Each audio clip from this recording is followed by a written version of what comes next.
Hey, it's that time again. Time when all of the moms and the sisters and the girlfriends, they just don't look forward to it at all, but the men are happy again. There's a spring in their step and a smile on their face. Football season is here. We kick off tonight on the Game of the Week on the Valley Channel at Ridgeline. Ridgeline taking on Pineview out of St. George. The last time we saw the Pineview Panthers, they were hanging 68 points on the Logan Grizzlies in the playoffs last year. The Grizzlies scored 50 themselves. There wasn't a lot of defense in that game. That could happen again tonight, as both of these teams had defensive problems last year. Coach Travis Van Leeuwen, in his first year at Ridgeline, comes over from Logan, so he's going to know what to expect tonight against the Pineview Panthers, a team that loses a ton of offensive starters, but bring back a quarterback that threw for almost 2,000 yards and loads of touchdowns. A lot of points could be put on the board tonight as the season gets underway on the Game of the Week.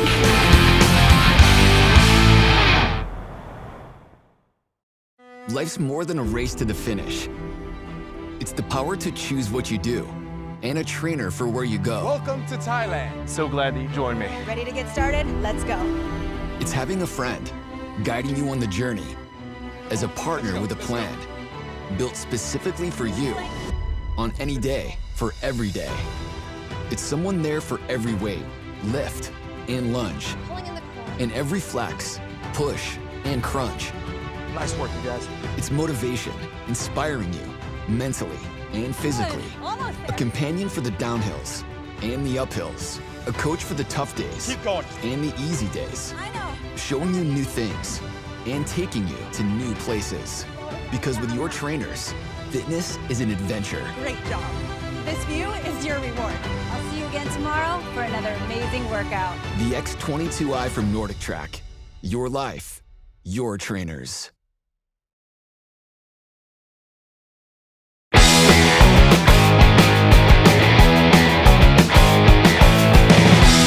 Well, Coach, here we are again. We ended last season talking to you, and now we're going to start a new one.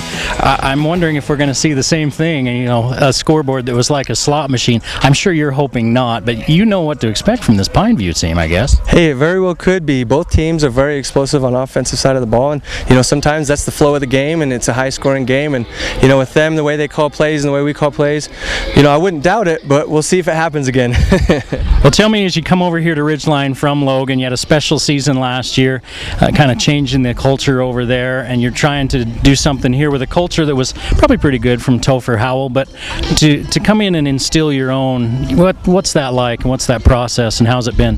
The culture was great when I came in. It's just kind of coming in and making it our own with our staff and making some tweaks there, but the kids have done an incredible job buying in and working their tails off, and so I'm really excited for the opportunity we have ahead of us this season. I think it'll be a great one. You had a great quarterback last year, and that really helps these the kind of offense you run go, a kid that'll make decisions, get the ball out. What are you doing for quarterback this year? I mean, you got a few games to really settle in on it, but what are we looking at early on? Yeah, we've got a few games to settle in, but we've made the move to go with the sophomore, Caden Cox, right now. So right now, he's our starter. We're going to get the older kid some series, but right now we're moving forward with him, and like you said, that's a very important position, and it's been a really good battle between the two all summer long, and I feel confident with either or, but right now that's just the direction we're moving in. Defense let this team down a little bit last year. What have you done this year? You change into a 3-4.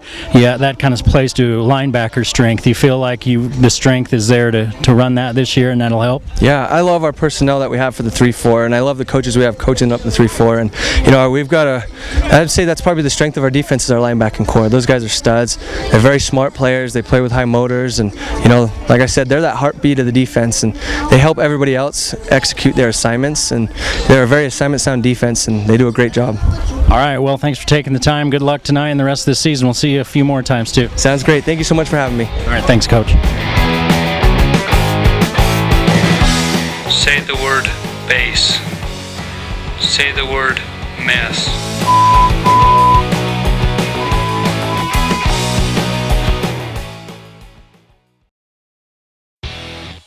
Your password is password, and everything you own is gray, Mike. I thought you liked Basic, Mike. That was before I had Wendy's Made to Crave chicken sandwiches. Now I know I can do better than Basic. Upgrade from Basic with 3 new sandwiches on Wendy's Made to Crave menu. The barbecue chicken sandwich, avocado BLT chicken sandwich, and the sauce and bacon chicken sandwich. At Wendy's, we got you. I need to take a long drive. at exactly the speed limit. Over the period of time, my hearing became worse and worse. Over the course of the years, I developed a hearing loss, and I would not be able to hear my employees talk to me sometimes. For Paul Danes and Cache Valley's integrity, his character, his background, his equipment, I would recommend him to anyone for a hearing aid specialist. The Game of the Week on the Valley Channel is brought to you by Icon Health and Fitness, changing lives with fitness innovation. Wendy's of Cache Valley, it's way better than fast food, it's Wendy's. Mountain Star Cache Valley Hospital, together we're greater. Cache Valley Electric, a tradition of excellence since 1915. New Smile Dental, experienced dental care. Cache Valley Hearing and Audiology, bring back what you have been missing. Palmer Home Furnishings, our low overhead means higher quality at lower prices. Aspen Dental, get that gorgeous smile you've always wanted. Herms Inn, last chance for great food. KSM means music. Music is all we do. Four Seasons Apartments and Townhomes is your home. Anderson Seed and Garden, growing better gardeners. Factory Pizzeria, we're open late after the game. The Logo Shop, we logo stuff, all kinds of stuff. And the Valley Channel, Cache Valley's TV station for over 25 years.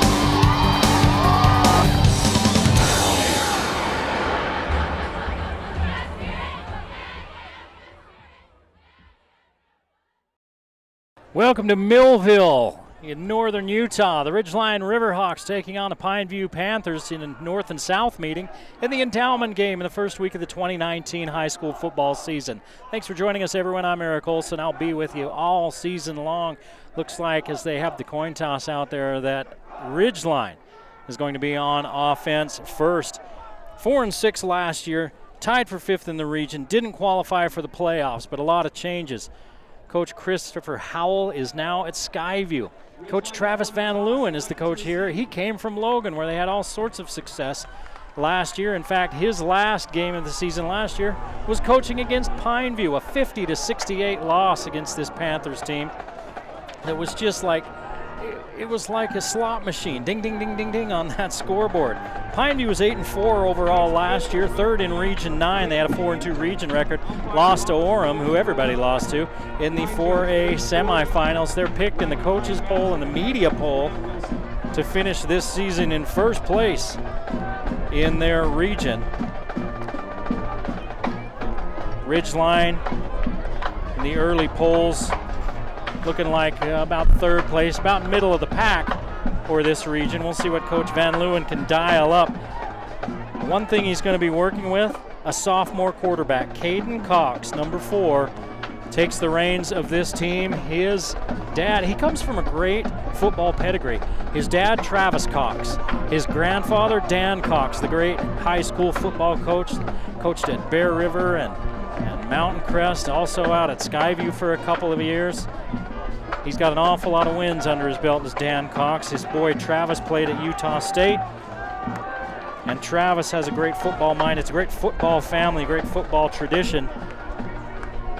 And to hear his coaching staff talk about Caden Cox, that's what they're saying about him. He's got it between the ears, as well as the physical traits. So Ridgeline will receive the opening kickoff. Pineview coached by Ray Hosner. Coach Hosner out of Brooklyn, New York. And the offensive coordinator is Gary Croton, formerly of BYU. He coached around the NCAA and now living and coaching down in St. George.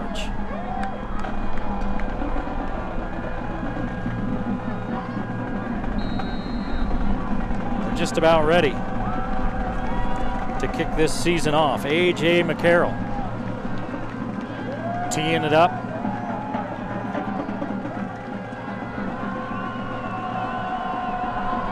And we're underway in 2019. Pretty good hole and a pretty good return for Evan Webb, the junior wide receiver. Ridgeline will start just shy of their 30-yard line, and number 4, the sophomore, Caden Cox, as they huddle it up on the sideline.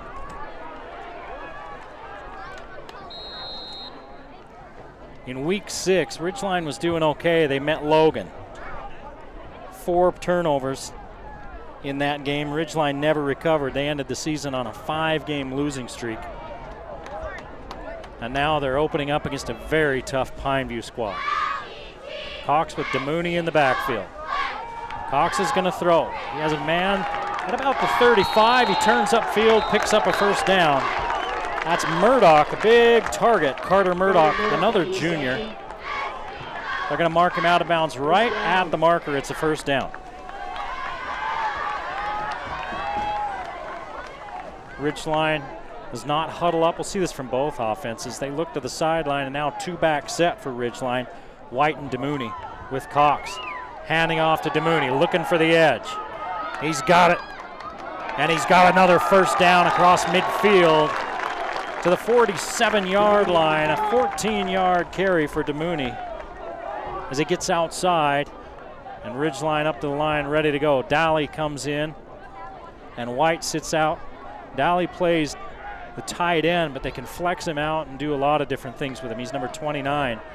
You see him in like an H-back spot right there at the end of the line.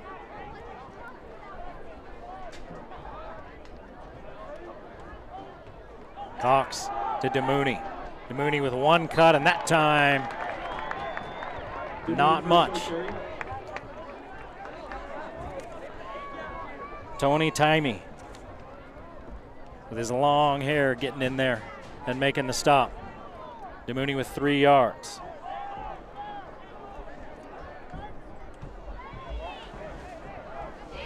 This drive started 3 plays ago at the Ridgeline 29. It's at the 44 of Pineview after a couple of big plays. DeMooney has trouble. Drops the ball, loses a yard, and it's going to be 3rd down. Well, it's right back to the line of scrimmage where they spotted. It's going to be 3rd down. And 8. They are going to give him a yard loss. Webb and Murdoch to the near side as receivers. Far side is Simmons. DeMooney in the backfield. Daly's in there as well. 4 wide receivers. 2-man front for Pineview. They're going to rush 4. Cox has time, has a man. He's really close to the mark. It's Daly. Let's see. He's going to be just a yard short. Nope, they're going to move the chains. He needed 8. That's what he got. And Cox starts the night 2 of 2 for 18 yards.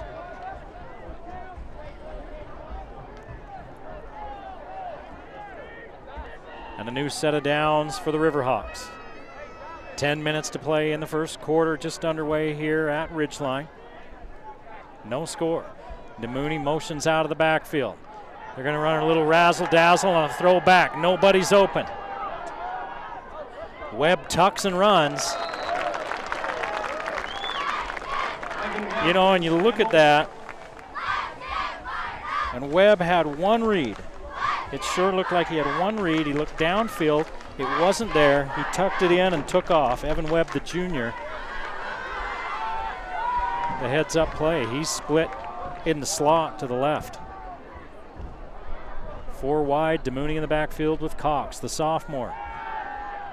Looking for the little sit-down pattern. He's got his man again right near the sticks. It's Carter Murdoch. Pass complete to Carter Murdoch.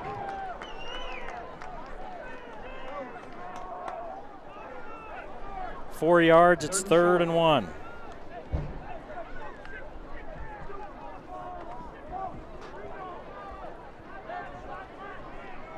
Murdoch 2 catches for 14 yards on this drive. Tight splits for the offensive line. They're going to give it to DeMooney. DeMooney needs a yard. He's got it. He's down to the 25. Needed 1. He got 3. DeMooney on the carry, first down. And Ridgeline putting together a good-looking opening drive. And they will need all the points they can get if they're going to keep pace with Pineview. And we'll see when their offense comes out. They're going to go fast as well. Cox looking to throw. He's got a man down the seam. That's where he goes. A little bit of contact, but it looked like just as the ball got there, a good play by the safety. Coming up to read that, Carson Ortez breaking it up. And that breaks up the Cox no-hitter. He was 3 for 3 until that one. He put the ball right where it needed to be. And Cortez made sure that it wasn't caught. 2nd and 10. First time they've been behind schedule on this drive. Now they're going to run a little option to DeMooney. Nothing. DeMooney loses yardage. Pitch right left, loss of 3 yards. Dylan Becker on the Dylan stop. Becker with the stop. A 3-yard loss for DeMooney. So this drive started with a lot of promise. And it's ending with not so much promise. Scoop of ice cream on a hot day. 3rd down and 14. Now 3rd and 13 where it's spotted. Can they give Cox time? He's got it over the middle. He's got his man. Nice grab. Again right at the sticks. It depends on the spot. White going up high to get it. Pass complete to Noah White. He's going to be a yard short.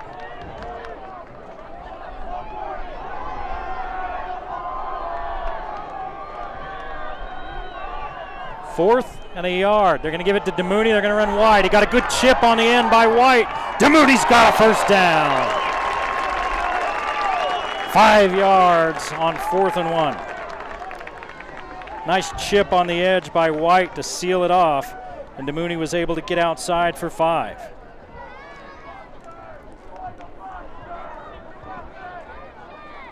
Two for 2 on 4th down on this opening possession. 7:20 to play in the first quarter, no score. That knock, knock, knocking sound is Ridgeline at the door. DeMooney outside. He's already getting offers from colleges. He stepped out of bounds at the 7. He picked up 4. He's a junior. Alec Johnson on the stop for Pineview. Utah State has offered. I understand BYU has also offered. His big brother just getting home off a mission. And he's committed to Stanford. He's playing out at Stanford.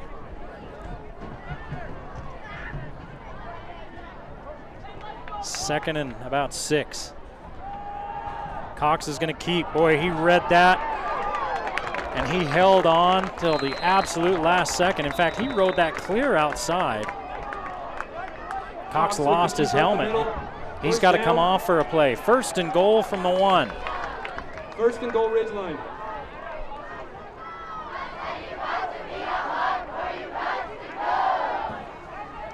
So we knew we'd see Riker Jensen tonight as well as Cox.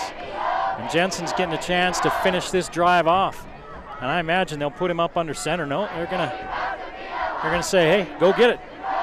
Go get it, kid. Hand it off to DeMooney. DeMooney looking for the end zone. He's got it. DeMooney on the carry, touchdown! 71 yards. Almost half of the first quarter. And Ridgeline's in the end zone.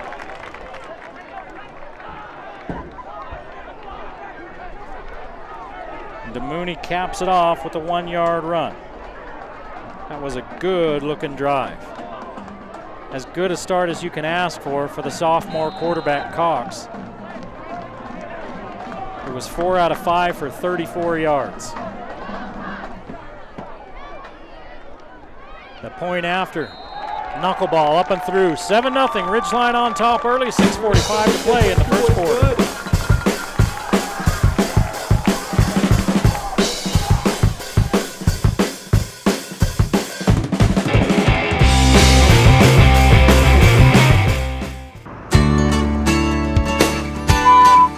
Tell me something and I'd say, huh? And then they tell me again and I'd say, huh? And they'd say, never mind. And so I called and made an appointment. Say the word pass. He's a PhD and I know what it takes to get a PhD. Say the word red. It was like night and day. And then the hearing test was the thing that I thought, wow, he really knows what he's doing. I would recommend Dr. Daines to anybody, everybody.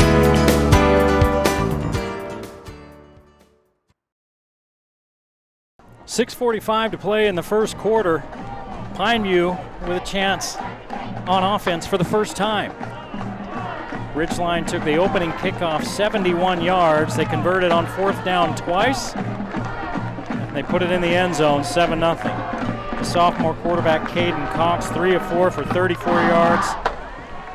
The junior Jovesa Demuni, 27 yards on 8 carries. Just over 3 yards a carry. Murdoch a couple of catches for 12 yards. White had a catch for 12 yards on 3rd and long. On 3rd and 13, he had a 12-yard grab. This one's going into the end zone, no chance of a return, and the Pineview offense will now take the field. First and 10 Panthers. They are led by number 15, the senior, McLeod Croton. Croton threw for a pile of yards last year, even though he wasn't the full-time starter last year. And a 4 wide receiver set. Nobili, Lung Choi are your backs. And against that 3-4 defense, they give right up the middle to Lung Choi. Stop for no gain. Woodland and Monk on the stop. Moten, Reimer, McKenzie, Mann, and Moore, your receivers. Moten had a huge game against Logan last year. Did this one skip, or was it caught? It was caught by Moore for 9 yards. It's 3rd and 1. Watch how fast they go. They're up and they're on the line and they're ready. 3-4 defense for Ridgeline.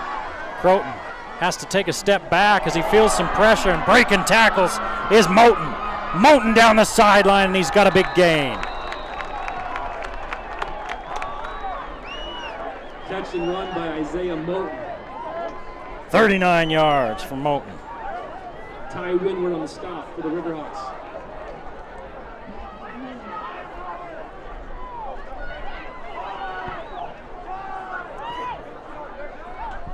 Croton throws a little swing. There's nobody out in front of the back.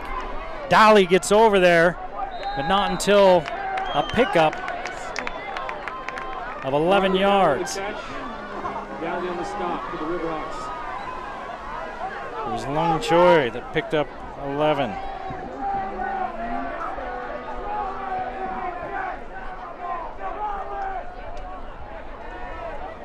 Croton looking this side, has his man, making people miss is Moore. He picks up 5 before he slips down. Pass complete to Michael Moore. He stays on his feet. He might have gotten into the end zone. Moore, the 6'3" senior wide receiver.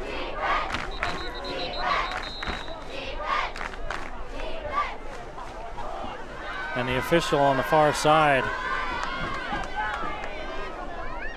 calling for a timeout. He's looking at an equipment check.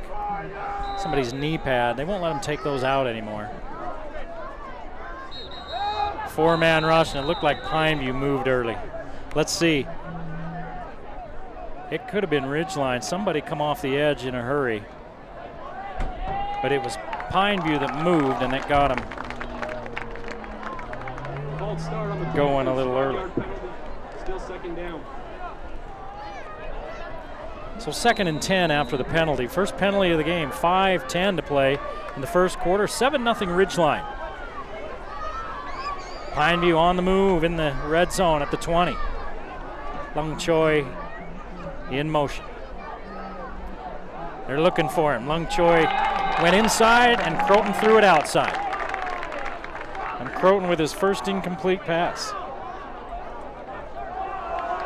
So both the quarterbacks start the night 3 for 3 before missing. Croton's 6'1", 180 pounds.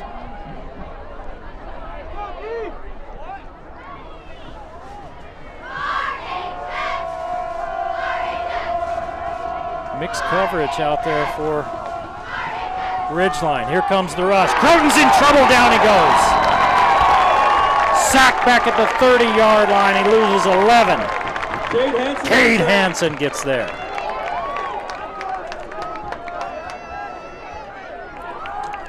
and long.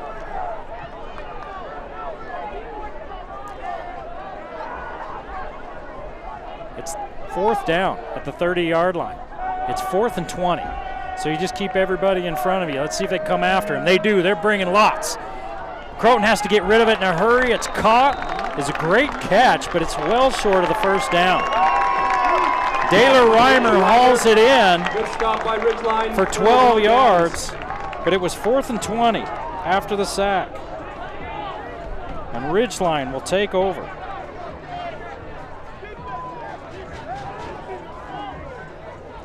So Ridgeline converts on 2 4th down opportunities on their first possession. Pineview can't convert on theirs, albeit it's a lot different. Pineview is looking at 4th and 20. Ridgeline leading 7-0, 4:21 to play in the first quarter. Ridgeline ball on their own 18-yard line. Fake the give to DeMooney. Dowley's running free underneath. Hauls it in, looks for the sticks, and dives out of bounds where? Right at the marker. Cox's pass is complete to Cameron Dowley. Montevale on the stop for the Panthers. And he picked up 9.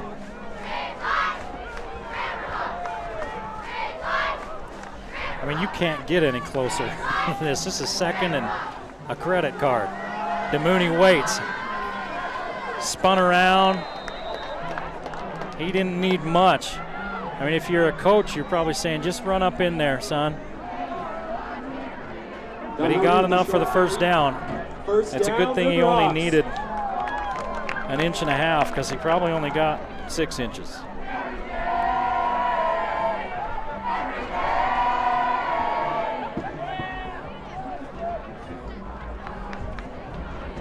So you see this so much with the spread where the teams will line up on the ball and then they look to the sideline, and a coach and players are all giving signals in. DeMooney motions out. Hand in underneath to White.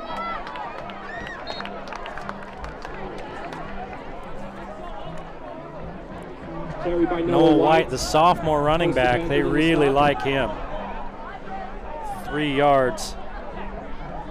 And it's 2nd and 7. Dolly's on the sideline.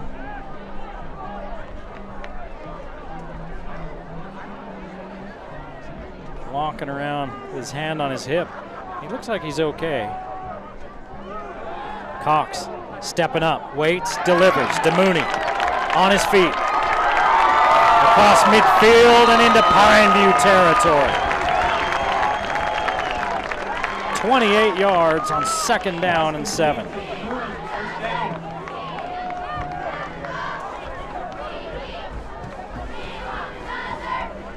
DeMooney with his first reception.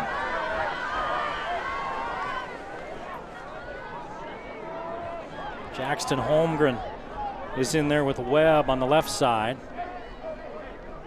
Murdoch to the near side.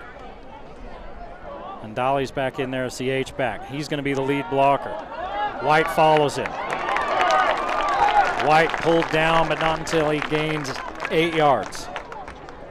Nice run up the middle by Noah White. This is what they mean when they say staying ahead of schedule. You want to pick up X amount of yards on 1st and 2nd down so you're ahead of the game. 2nd and 2 is way ahead of schedule. And this offense has been ahead of schedule most of this first quarter. Here's Dolly. Stops, changes direction, picks up a bunch. He's got 7 yards, 8 yards. That was White. And White now 3 carries, 19 yards, 1:40 to play in the first quarter. And Ridgeline on the move again, already leading 7-0. Pineview moved the ball, but then gave it over on downs. I don't think you can be far enough ahead against this Pineview offense, though. And now a flag, and maybe Ridgeline's being penalized for the first time tonight. Somebody may have left a little early. And that's the call. False start on Ridgeline. 5-yard penalty, still first down. So a penalty apiece now on each of these teams. And it makes it 1st and 15. And we're behind schedule.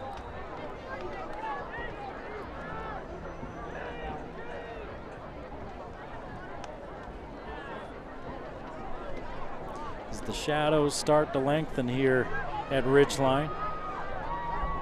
The sun heading for those west hills. Ridgeline heading for the south end zone. There's that out pattern again. They've made hay off that one and heading for the end zone, but coming up just short is Jackson Holmgren. He's inside the 5. He's right at the 5, 10 yards for Holmgren. Takes it inside the 5, first down and goal.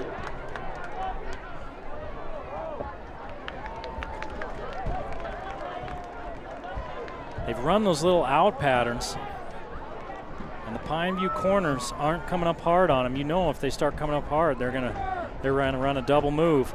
Cox looking for the corner. Murdoch too tall. Pretty good coverage out there, and Cox put it on the back pylon, so the only person that would be able to get to it is Murdoch. And Murdoch couldn't get himself separated from the corner. I believe that's Chris Caver, corner out there, 22. It's hard to see those silver numbers on the white jerseys. 38 seconds, second and goal. DeMooney cuts inside, and he's hauled down at about the 3. Third and goal. DeMooney with the carry, brings up third and goal from the 4-yard line. DeMooney 10 carries, 30 yards. He's got a catch for 28, and that was on this drive that really got this drive going. And you wonder if this is 4-down territory. DeMooney in motion. They're going to throw it to him. No, they're going to the back of the end zone. Boy, a lot of contact out there, and the home crowd wants a flag. They're not going to get it. It's 4th down with 5 seconds to play in the first quarter. And Coach Van Leeuwen sends his field goal unit out. Points are at a premium against Pineview. So 4th and goal from the 5. They're going to try a field goal.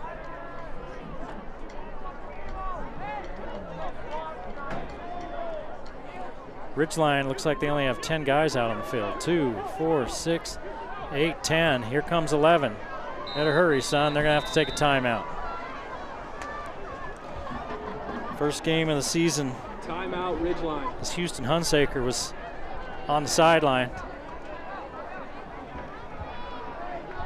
He's still wondering if he's supposed to be in there. You know, you got all these different teams. You got a field goal unit. You got a kickoff. You got a kick return. You got a punt unit. You got offense. You got defense. You got different packages within those. And when you're not used to it, sometimes it takes a minute. Hunsaker, the sophomore, and it may not have been his fault either. I'm not saying that, Mom and Dad. He's just the one that we all saw running off late. I guarantee it won't happen again.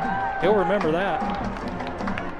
Well, they took a timeout, and they're going to talk about it.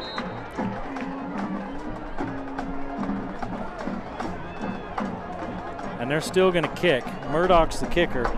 Webb is the holder. Remember, Webb threw a pass earlier. Well, he was out there. They ran a play. There he's going to throw a pass. So remember, Webb can throw the ball, and he's the holder. And they're going to kick it. Murdoch. Low and slow, 3 points, off you go. 10-0 with 3 seconds to play in the first quarter. The Riverhawks leading the Panthers. You're watching the Game of the Week on the Valley Channel.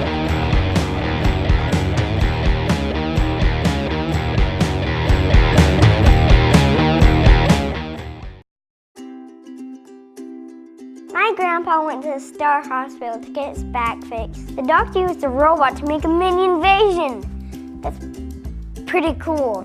When Grandpa had his old back, he just laid on the couch and watched the news. But now we do cool stuff like fishing and hiking. We provide comprehensive spine care and minimally invasive orthopedic procedures at 8 Star hospitals all along the Wasatch Front. Look for the Star.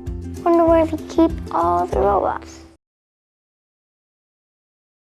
3 seconds to play in this first quarter. It's been all Ridgeline. 2 possessions, 2 scores. 60 yards rushing, 81 yards through the air 141 total yards for Ridgeline in this first quarter. And that kick deep into the back of the end zone by Murdoch. So the Pineview offense, we saw them their first possession, ran down the field like there wasn't even a defense on the field. Then Croton took a sack and a penalty, and things kind of went wrong for them once they got down down to about the 20-yard line, and they turned it over on downs. But again, we saw it last year. We saw this team twice against Green Canyon at the first of the season where they lost, and against Logan at the end where they won. And they can put points on the board in a hurry, and they can come back from just about any deficit. They're going to run a little screen out there to Moore, but the corner read it well. Coming up is Brandon Cook, and he spins Moore down for a loss. And that's the end of the first quarter. 10-0. End of one. We'll stay here since we just barely took a break. This is the kind of game we kind of thought it would be, one that really got going. Ridgeline offensively last year, they were 19th in 4A, 21.8 points per game. But Van Leeuwen had a Logan squad that averaged 32 points a game, so he's really looking to bump that up over here. 3 returning starters for the offense is all for Ridgeline. Andrew Hughie and Cameron Daly, a couple of those returning starters. The defense had 4 returning starters. They're moving to a 3-4 this year. They gave up 24 points per game, about the middle of the pack in 4A. They weren't terrible, but Liddell Jackson and Brandon Takiaho calling the D. They're not big, but they feel like they're athletic and fast, and they're going to really rotate guys. But this team gave up 23-plus points every one of the last 6 games last year and lost their final region play 38-13. And missed the playoffs for the first time in school history, although the school's only 3 years old.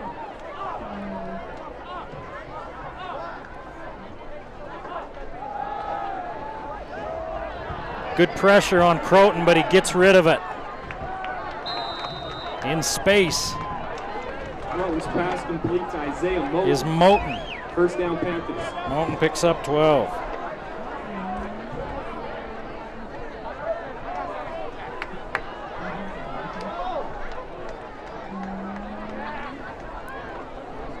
They're coming again off the edge, and you know, Ridgeline is sending a lot of pressure. They're in that 3-4. Those outside backers are almost like defensive ends. They have to be able to, and they feel like their backers are their strength, but they have to be able to cover and come after a quarterback. Croton did a pretty good job of finding where the pressure was coming from, and they had a man in that spot, but he kind of threw it without getting his feet right and missed it. They're coming after him again, and this time they let him come through on a little screen. Here's Moten down the sideline. He's got big yardage. 22 yards. And this offense picks up yardage in chunks. Moten's got 3 catches for 63 yards. He's a weapon.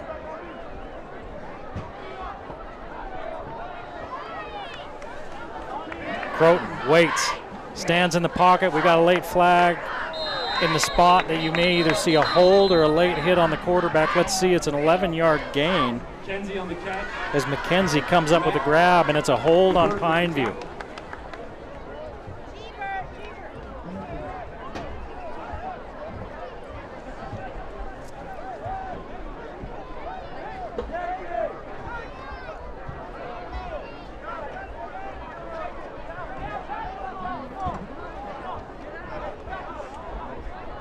So that backs him up 10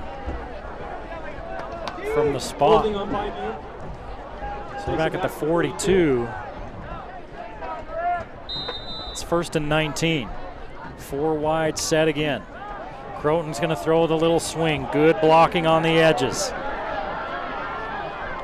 And a big chunk of that yardage picked back up by Nobili. He picked up 12. On the catch for Pineview.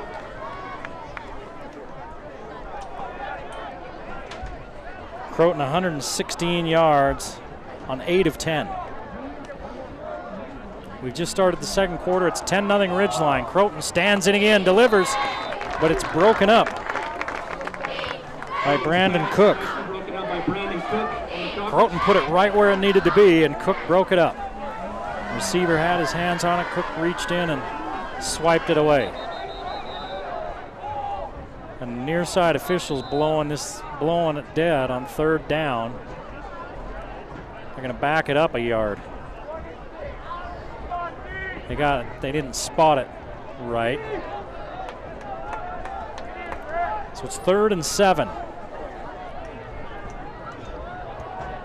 Here comes pressure against Croton. He's in trouble. Hangs in there looking for a man, and he throws it out of bounds. There's a late flag. Croton got hit. Was it roughing the passer? Let's see. Roughing the passer.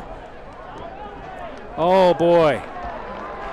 Croton's showing some guts, stepping in there and staying in there. And he got hit after he delivered. He threw it out of bounds, and instead of a punt, it's going to be 1st down. Automatic 1st down for Pineview. Deep in Ridgeline territory. They've looked for that call a couple of times when Croton's taken a hit just as he's thrown it. They gave it to him that time. Croton on the little tunnel screen. All the linebackers came after Croton. They ran right to where the linebackers vacated. And Reimer with big yardage. 14 yards to Reimer. They're going to go to Moore. Moore spins and scores. Pass is complete to Michael Moore. Moore from the 14. And it's a touchdown.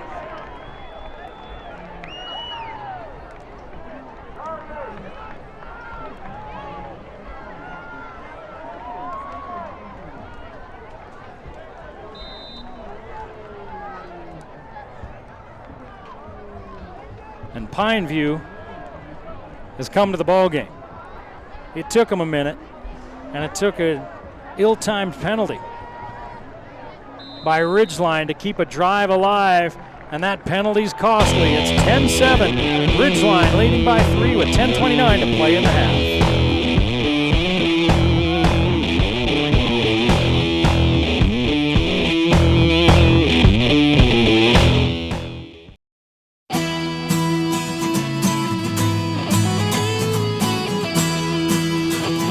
Hey guys, if you've been thinking about a guitar or any other instrument in mind for you or somebody else, we have some great financing options from 6 to 12 months. Yamaha's doing a 12-month plan right now. Come in, get some time to pay it off, and have no interest for up to a year.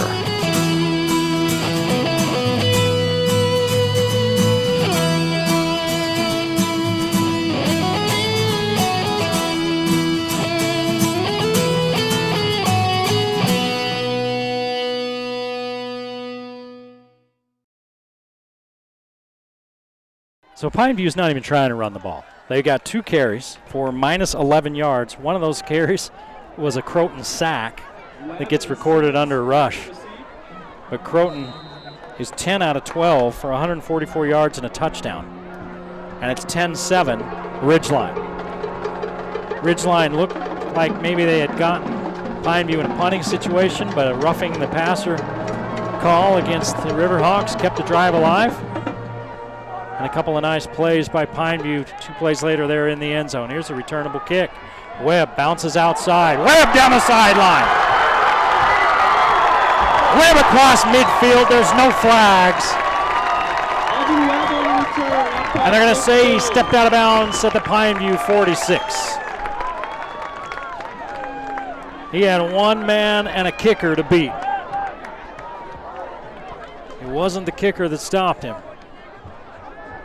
Somebody got a hold of him just enough. You know, they've changed that. That wasn't a horse collar type. They got him from behind, but they changed that rule this year. It used to be get your hand up inside the shoulder pads under the helmet's a horse collar. Well, now if you grab them around where their name would be and drag them down from there, it's also a horse collar. So you don't have to have your hand actually down in the shoulder pads to get that penalty. So Cox is on the sideline, and the senior's in there, and he's going to unload into double coverage. Murdoch is there, but a nice play by the safety coming over to tip it away. Jensen's pass is incomplete. That's Riker Jensen.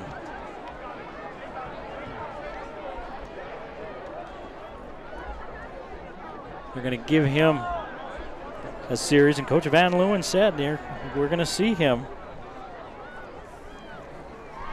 So don't be surprised. Brian Cullison came over to tap that one away.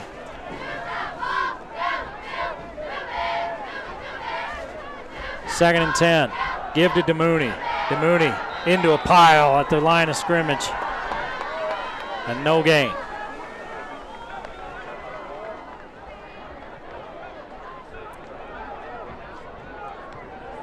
DeMooney on the carry. Dylan Becker, first one on the stop for Pineview. 2 for 4 on third downs for Ridgeline. It's 3rd and 10.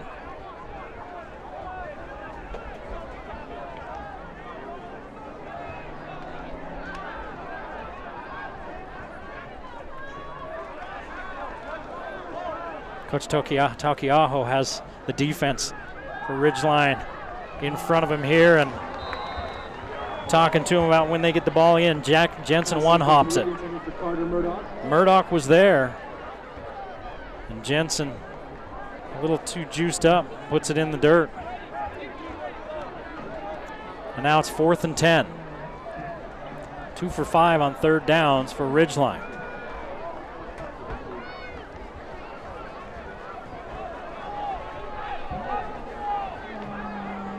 That's interesting that they're going to go here. Maybe Jensen will kick it.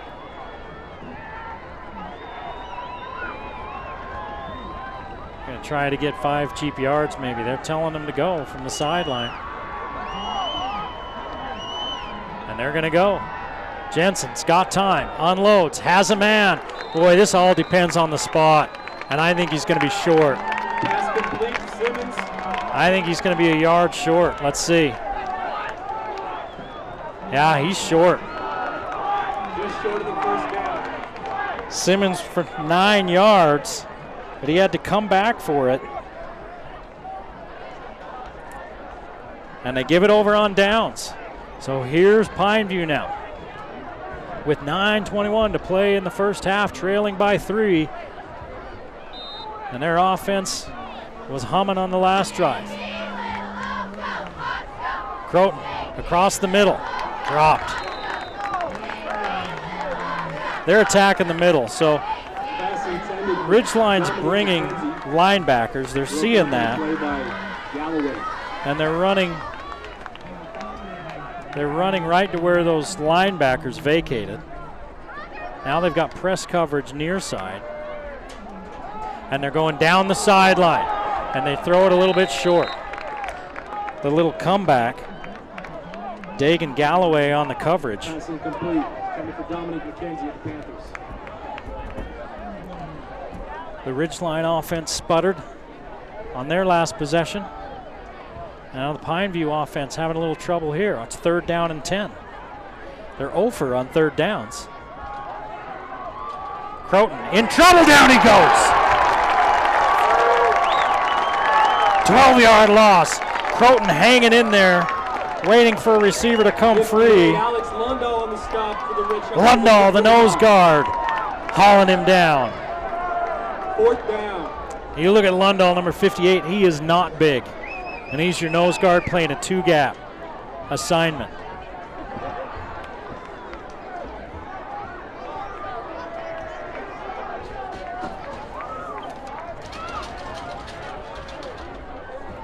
McCarroll on to kick.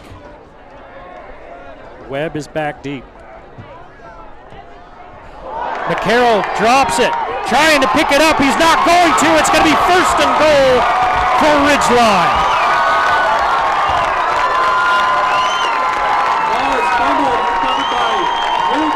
Will Booth with the recovery. McCarroll, it was a low snap. He didn't get it clean. He dropped it. Riverhawks take over on the 4-yard line. Ridgeline with the first turnover of the night. They spotted back at the 4. He can't advance that fumble, I guess. He jumped on it and slid. So it's 1st and goal from the 4. Who's your quarterback? Okay, Cox is back in there now. Jensen had the last possession. Now Cox gets this one. DeMooney and White in the backfield behind him. See if they play some smash mouth or they look for Murdoch on a fade. Murdoch's to the far side. Cox is going to keep it. Picks up a couple. Cox on the keeper. Maybe one. Back on the stop for Pineview.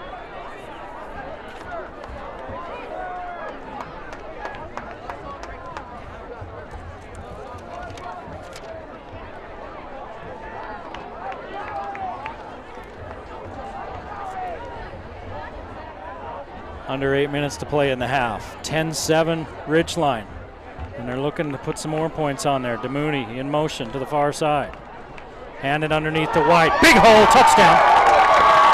Touchdown, Riverhawks! Going wide on the carry. White on the little counter. And the cutback lane was there. It wasn't even really a counter. They just gave him a little underneath give. It almost looked like a zone block type of scheme. The cutback lane was there, and he could have walked into the end zone. Noah White, the sophomore running back. There's a lot of juniors and sophomores on this squad. As Murdoch on for the PAT. 17-7. Ridgeline with the 10-point lead. Timeout with 7:46 to play in the first half.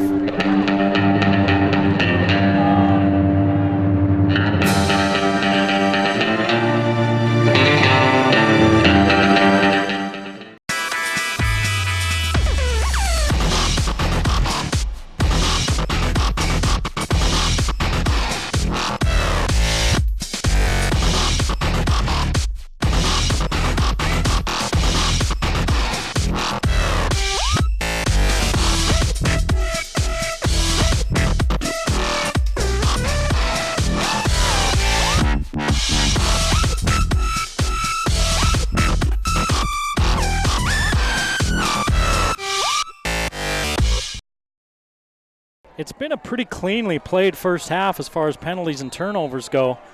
But Pineview with the first turnover of the game, and it was costly. A muff snap on a punt attempt. Gives the ball to Ridgeline at the 4-yard line. And a couple of plays later, Ridgeline is in the end zone for a 17-7 lead. 7:46 to play in the first half. Here at Ridgeline, Eric Olson along with you. I'll be here all season. Take a look at the schedule a little bit later in this ball game. And right now, the Pineview offense is back on the field. It looks to me like we don't want to take our eyes off the field when either team is on offense. Now here's a rush attempt. That's really only the second rush attempt of the game for Pineview. They've been throwing the ball. It's stopped by the defense. Jacob Nobili on the carry. That was Nobili. Nobili, no gain. And the officials holding up play for a minute. They've stopped the clock. Not sure what they're doing. Equipment. They're sending Will Larson off. And Bridger Hammond, the sophomore, comes in for him. Croton, pressure in his face. They get it out to Nobili. Hold on the outside, and they got it. Pineview on the edge, they've been running a lot of that little screen stuff, and they have blocked that very well. Pineview's receivers blocking really well. But that time somebody came up hard defensively and the receiver was out of position and he reached out and got his arm around him and it was an easy call. I could see it. I'm farther away than anybody else in the stadium and I could see that. So he got his arm up and around him. He just wasn't in the right place. And that negates a big gain. That's the third penalty of the game for Pineview. They've got 3. Ridgeline has 2. Again, for the first game of the season, it's been a fairly cleanly played game. But now the penalties starting to rack up a little bit. Backs him clear up to the 11-yard line. 2nd and 21. And this is where the pass rush can really give you fits. Croton has to go down to his shoestrings to get it. Near pick, and then it's caught by Moore. Great concentration. No, that wasn't even Moore. That was Reimer. Pass deflected and caught by Daylor Reimer for Pineview. Reimer picks up 14. He's got 40 yards on 3 receptions.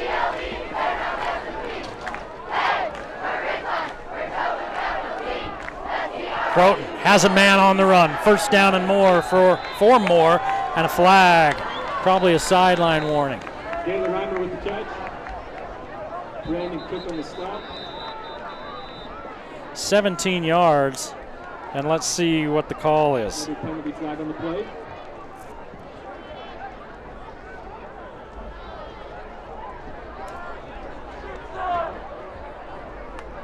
Unsportsmanlike against Ridgeline.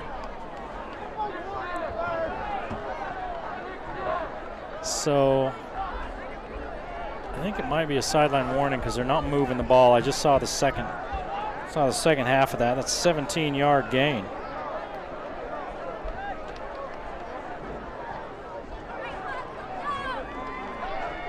Oh no, they're giving it to him. So somebody said something to the official right there on the sideline. He threw the flag as the play started. And just like that, Pineview in Ridgeline territory.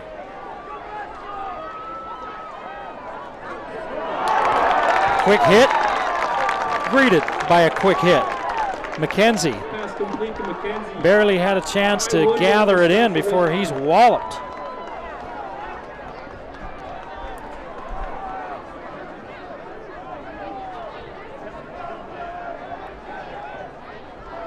It's like Ty Winward, the sophomore out there.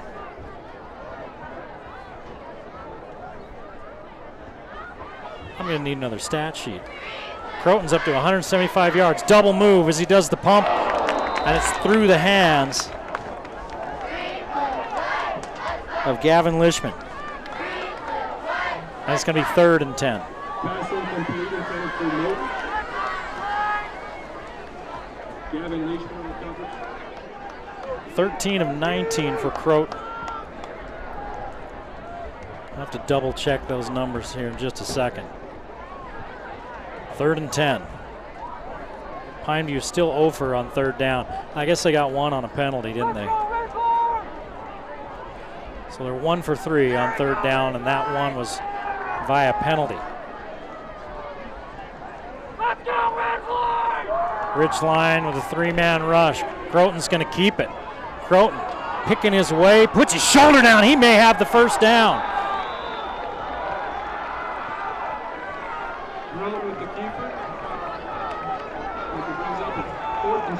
Good blocking. It's 4th and a yard. 9 yards for Croton.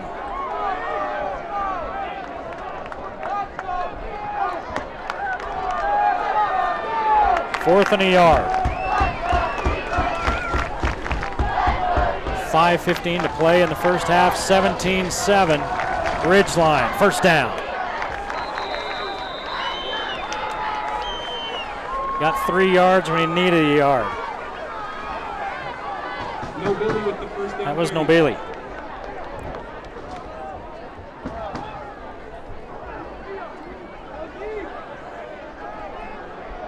First down at the 29 of Ridgeline. Under 5 minutes to play in the first half. It's been an entertaining one, a lot of offense. Over the middle again. That's Moten, and they are attacking the middle of the field. 7 yards.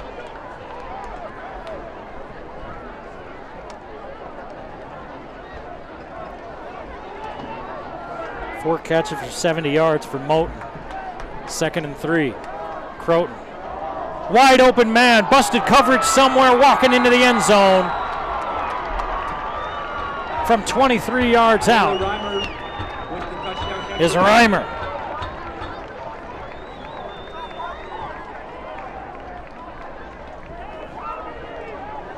That is a busted coverage because he was running free.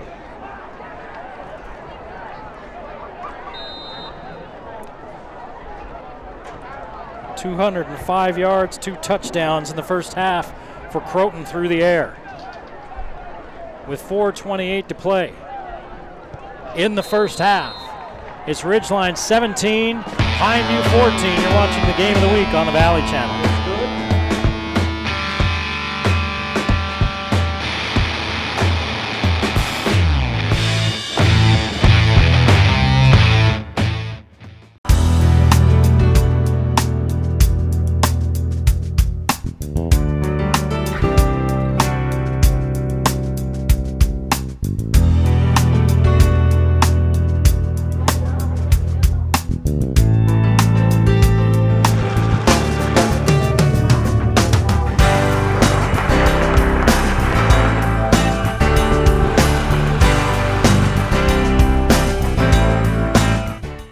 Pineview, once again, aided by a big penalty, an unsportsmanlike penalty against the sideline for Ridgeline after a pretty decent pickup.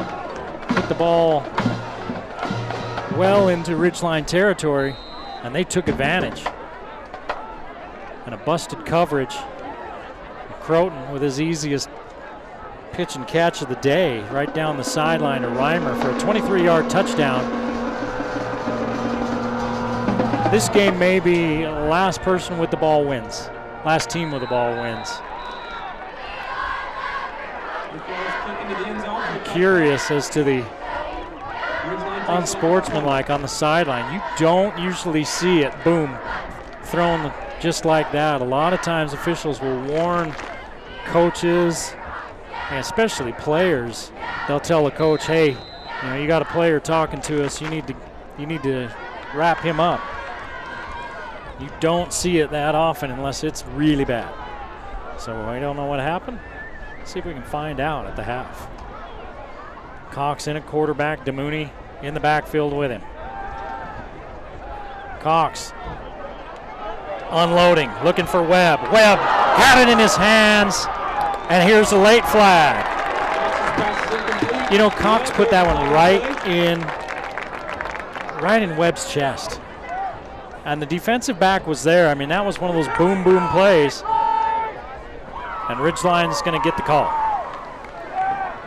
They're going to watch film tomorrow. And Travis Van Leeuwen's an ex-college receiver. And he's going to say, catch the ball, 5. That was a great pass more than anything. And Webb, I'm sure, is thinking, catch the ball, 5. But the defensive back was there to help knock it free. It's awful hard to catch a ball when a guy's wrapping his arms around you. So it's a 15-yard penalty. Both teams now with 3 penalties. That's the 4th, on Pineview. Cox stood back there forever, and here's a little shovel pass to Daly. Daly going backwards. He gets back to the line of scrimmage. It was just not there. 27, Cooper Cox on the stop for Pineview. Good job defensively by Pineview, not getting sucked outside with the initial action.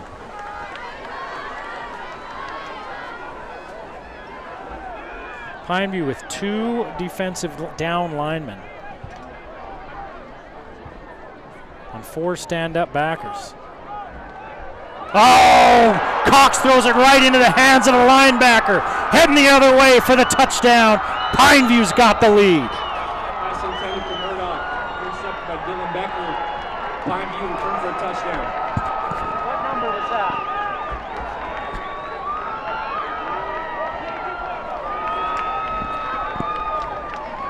Can't see those numbers from here, but it is a pick and a return of 35 yards for the touchdown. That linebacker read that all the way. He didn't just sit, he was on the move. If he doesn't come up with that pick, then it's a big play the other way. He comes up with a pick, and it's 6. 6-piece nuggets to the house with sauce.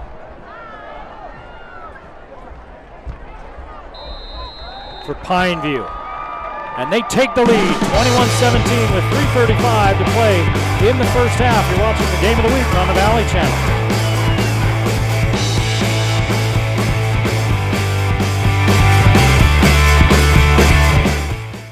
So, you bought your computer from one of those big box stores, or online, and now it's really slow, or just not working right. Target acquired. PCs Unlimited can fix it. Fixing computers is what we do, and we've been doing it for over 20 years. Service, repair, diagnostics, networking, upgrades, system and data recovery, all your computer needs. Our prices are low and our customer service is the best. You won't get help from the big box or online. Come see the professionals at PCs Unlimited.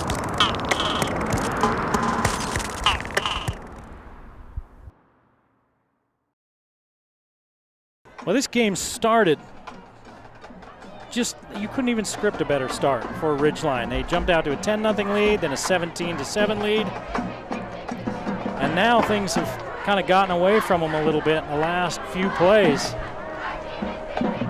A busted coverage, an unsportsmanlike conduct penalty that kept a drive alive, and Pineview with a pick 6. And now it's 21-17 Pineview, as they've scored 11 unanswered. 14 unanswered, excuse me. Math is hard. Webb's gonna have a chance, nope.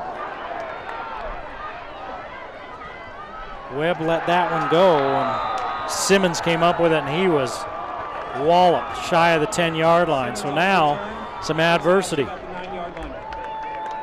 for this Ridgeline squad. And Coach Van Leeuwen is going to find out a little bit about him here in the next 3:28. Keep in mind, Pineview gets the ball to start the second half. So this is a huge possession for the Riverhawks. And Cox, who was off to that great start, he was 8 of 9 on the night, 8 of 10 on the night. Well, then he threw that pick 6. The backers saw that coming. They've been working the flats. The backers sold out and went and got it. Cox going back to the same place. Murdoch on the sideline. The clock runs. And Murdoch picks up about 4. 22, Chris Caver on the stop. Ridgeline's mix it up.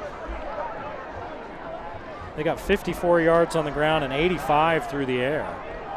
They have 1 touchdown off of a short field, a 4-yard field off a muffed punt snap. Cox, trouble, gets out of it. Dumps it off to Murdoch coming across. Murdoch picks up a block. Murdoch picks up 2, and he's out of bounds at the 26-yard line. He picks up 12 yards on what looked like a busted play.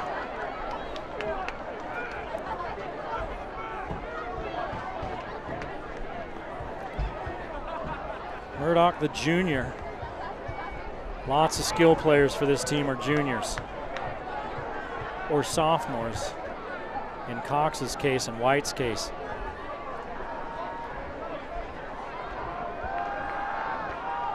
Oh, another interception.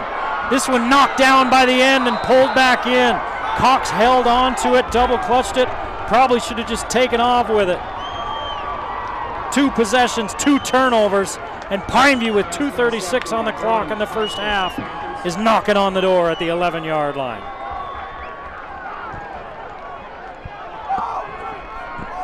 And Coach Van Leeuwen has a young quarterback that's going to need a little bit of help. Let's see if Jensen gets the call on the next possession.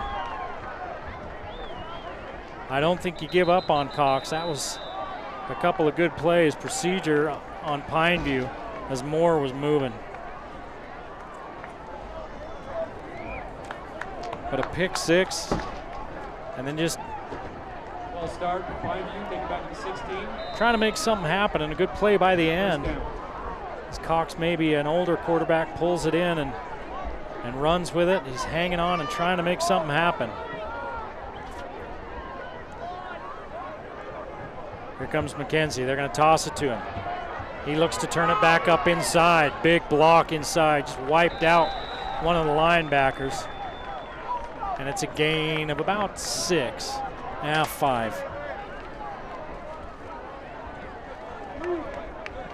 And the clock runs.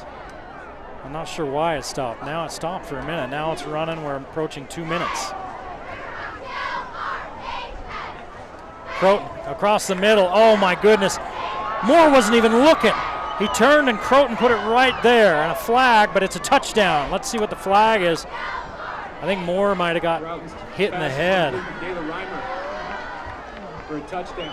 That wasn't Moore. Was it Reimer? I think it was Moore. Let's see.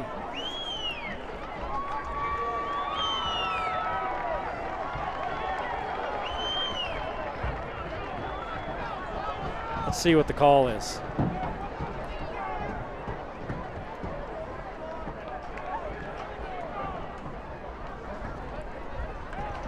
Personal foul, face mask on Ridgeline.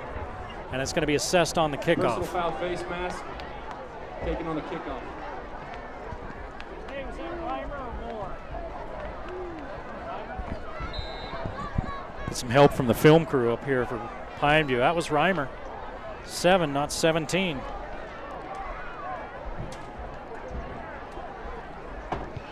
PAT is up. PAT is good. It's 28-17. Pineview with 2:05 to play in the half.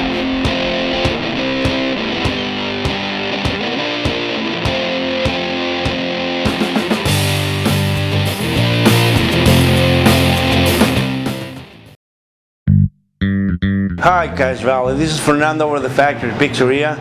We're running a special right now. We're giving a free nachos when you buy a large pizza with 3 toppings.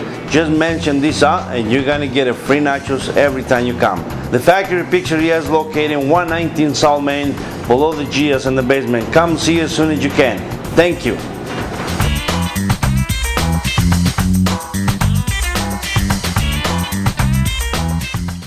.21 unanswered by Pineview. They trailed 17-7.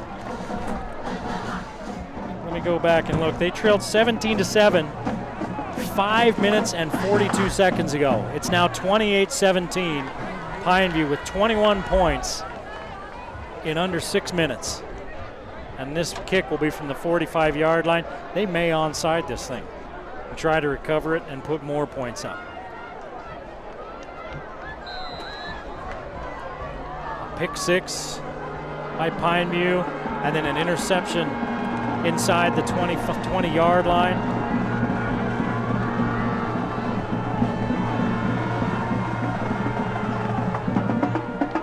And Pineview's just going to kick this one away. Carroll's kick goes in the back of the end zone. And the Ridgeline. Ridgeline takes over at 20. With 2:05 to play, and Pineview getting the ball in the second half to start the second half. Let's see how aggressive Ridgeline is with a sophomore quarterback that's thrown 2 straight picks.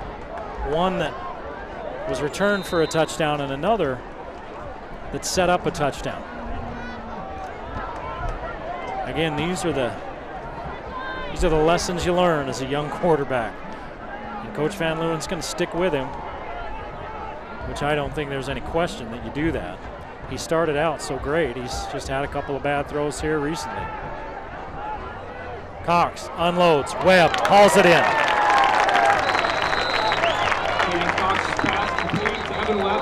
18 yards and a flag in the backfield. Is that coming back? We're going to have a hold.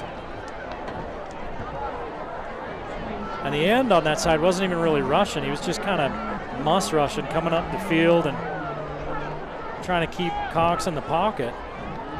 It didn't look like he was being held. Let's see the call. Maybe hands to the face. I don't know. They're not giving us any indication. Looks like it might be on Pineview because they're talking to the Ridgeline coaching staff. They're giving them a It's a personal foul. You're going to get more yards. You're going to get 3 more yards. Yeah, it's a personal foul on Pineview.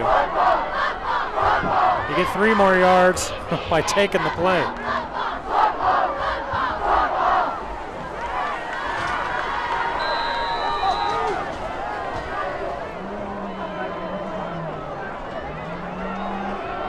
Give underneath to DeMooney. DeMooney scoots to the outside and out of bounds and stops the clock with 1:48. He picks up about 3. DeMooney with his first carry since the first quarter. He's got 33 yards. Ball at the 41. Plenty of time. Ridgeline with 2 timeouts left. They haven't really gone up top with Cox much. Throws off his back foot to White, who comes back for it, and he loses 2 yards. That's what we talk about when keeping a play alive. You know, what do you do? When do you say, well, just throw it away? And when do you tell a young player, keep going and try to get something out of it?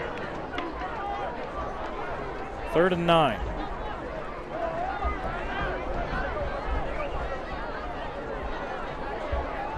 Couple of big plays here for the Ridgeline offense. 3-man rush. Cox wide open is White. White's down near the 20-yard line. Cox finds White up the middle. All the way down inside the Pineview 20.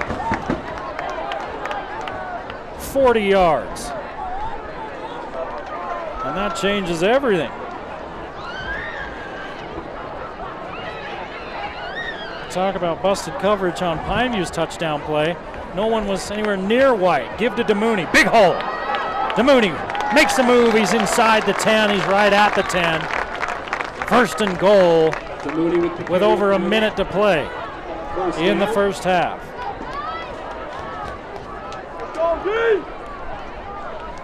That play to White was a huge play. Put a little pep back in the step of the Ridgeline offense. Now let's see if they can finish. Quickly out to Murdoch. He's got a blocker. Moves to the outside. He's down near the 5-yard line. They're going to spot him. Yeah, at the 5. So 5 yards and the clock runs. Murdoch on the reception. And no hurry.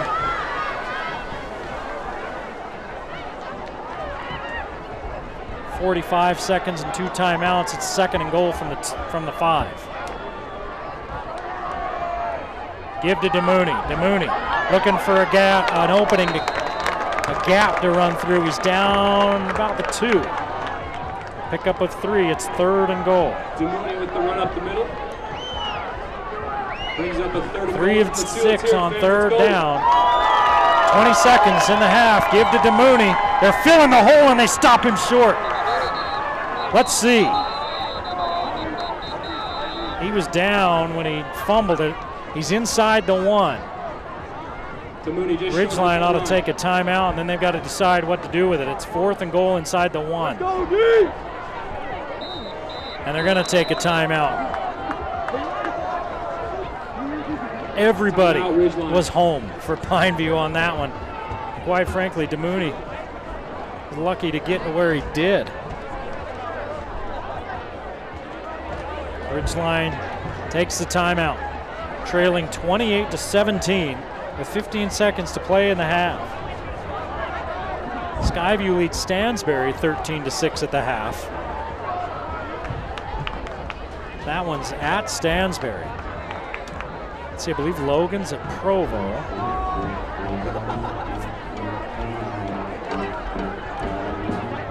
I have to take a look. My rememberies aren't working.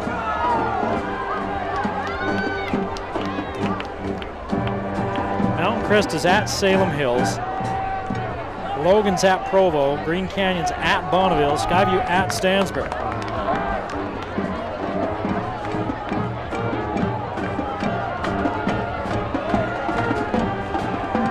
Fourth and goal. Just inside the 1, and they're going to run from the gun. big play for both teams. They send White in motion. Give to DeMoon. He's got a whole touchdown. It goes to DeMoon up the middle. And the Riverhawks needed that. DeMoon with a 1-yard touchdown run. They have been running, at least this way in their tight yardage situation. They've run both ways, but they've really been running up in behind that right side. Getting some holes open. Murdoch on for the PAT. It's good. It's 28-24. Let's stay here with 12 seconds to play in the half.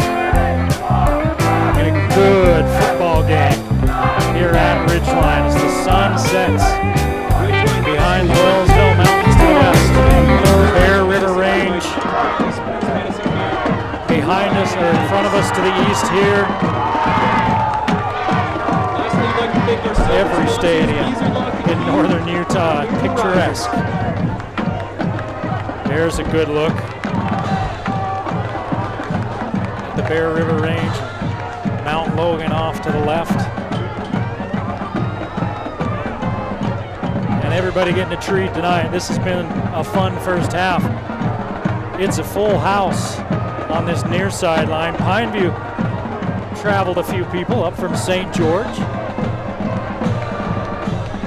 I'm talking to some Pineview players that are up here, some injured guys that are up here helping film. They told me they took a school bus. I thought, I said, they didn't charter you one? They said, nope. Coach Hosner is old school. Look out! McKenzie making moves, still on his feet, and hauled down with 2 seconds, and Croton's got enough of an arm to make a play from there. And McKenzie comes up limping. Indiana Judd saved a touchdown. Now McKenzie goes down. It may be a cramp. It is warm. Again, talking to these Pineview guys, it's warm here tonight, but they think it feels great. They're down there living in the blast furnace of Utah. Well, we live in the ice box. 2 seconds on the clock, and your problem with that is they get that return, and you're within striking range of Croton's arm. I was watching him in warm-ups. They're at the 30.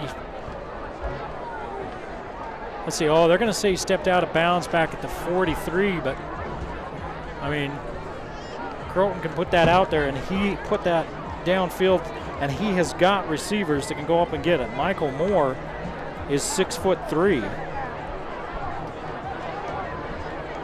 Reimer is 6 feet tall. Moten's 6 feet tall. Man, we haven't called his name much tonight. He's 5'11".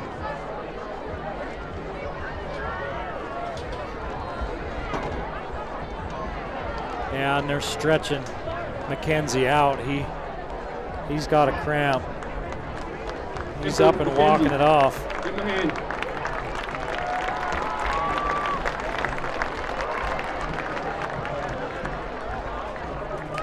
This is the endowment game. Part of the proceeds goes to the UHSAA for their coffers and the rest to the schools. They started playing this game just a few years ago on a new playoff format. If we get time, we'll talk about that.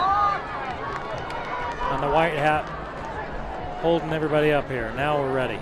2 seconds on the clock, ball at the 43-yard line, a 4-point Pineview lead. Let's see if they come after Croton. Yeah, they do. Croton winds up, he's hit as he throws into the end zone, and it's tipped away, and that's the end of the first half. An entertaining one here at Ridgeline, 28-24, as Pineview comes from 10 points down to take a halftime lead. You're watching the Game of the Week on the Valley TV.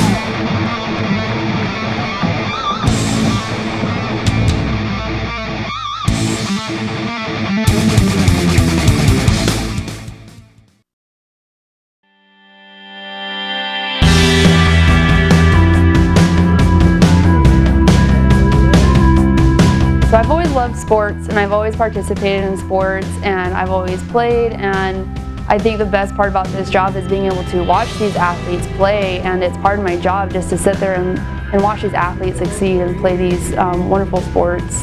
I always knew I wanted to work in medicine, and after playing many sports in high school and getting many injuries and having to come back from those injuries, I knew that I wanted to provide that same coverage and provide that same care to other student athletes, because sports is a key part of growing up. So I teach one class, and it's my exercise science sports medicine class, and it also gives the students some college credit, but mostly it gives me another setting to be with my athletes, and I can really get to know them off the field, and I can get to know their personalities. That way when an injury does happen on the field, that I can better take care of them because they know me and they recognize me. You keep people on the court and you keep them on the field, and they're always playing, and I always wanted to be a part of that. I always wanted to be part of the team, and I always wanted to just participate and make sure that everybody who is healthy can stay out there playing a lot longer. So you never want to see anybody actually get hurt, but when it does happen, it's always good to be there, because then we can evaluate to see if it's actually going to be a game changer for them. And most of the time it's not. Most of the time it's just an injury, and then we can actually get them back into play a lot quicker had they just gotten hurt and sat out. And that's what's most important about having us athletic trainers there, is that we can really work on these injuries and get them out a lot faster had they just sat out. Cache Valley Hospital is a great company to work for. They provide so much support for their athletic trainers that it just makes working with these athletes such a breeze. If we ever have any questions, concerns about a certain athlete, we can just call on our support, and the hospital is very, very generous to us here at the school, and it's just a great company, and they help the community, and they care about these athletes as much as we do, and they don't see them every day, but they still care about them, and that makes it such a different dynamic to work with. My job is to prevent injuries from happening, but to also get the athletes back out on the field as quickly as possible after one happens, and that's what Cache Valley Hospital is all about.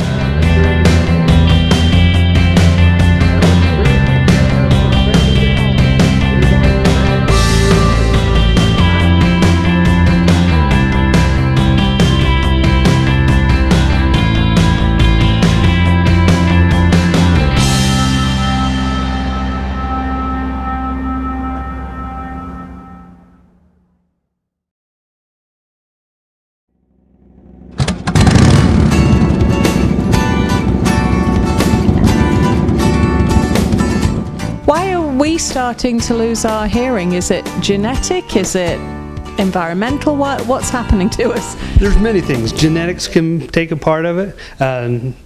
Certain medications, ototoxic drugs, but most of it's just life, living in general.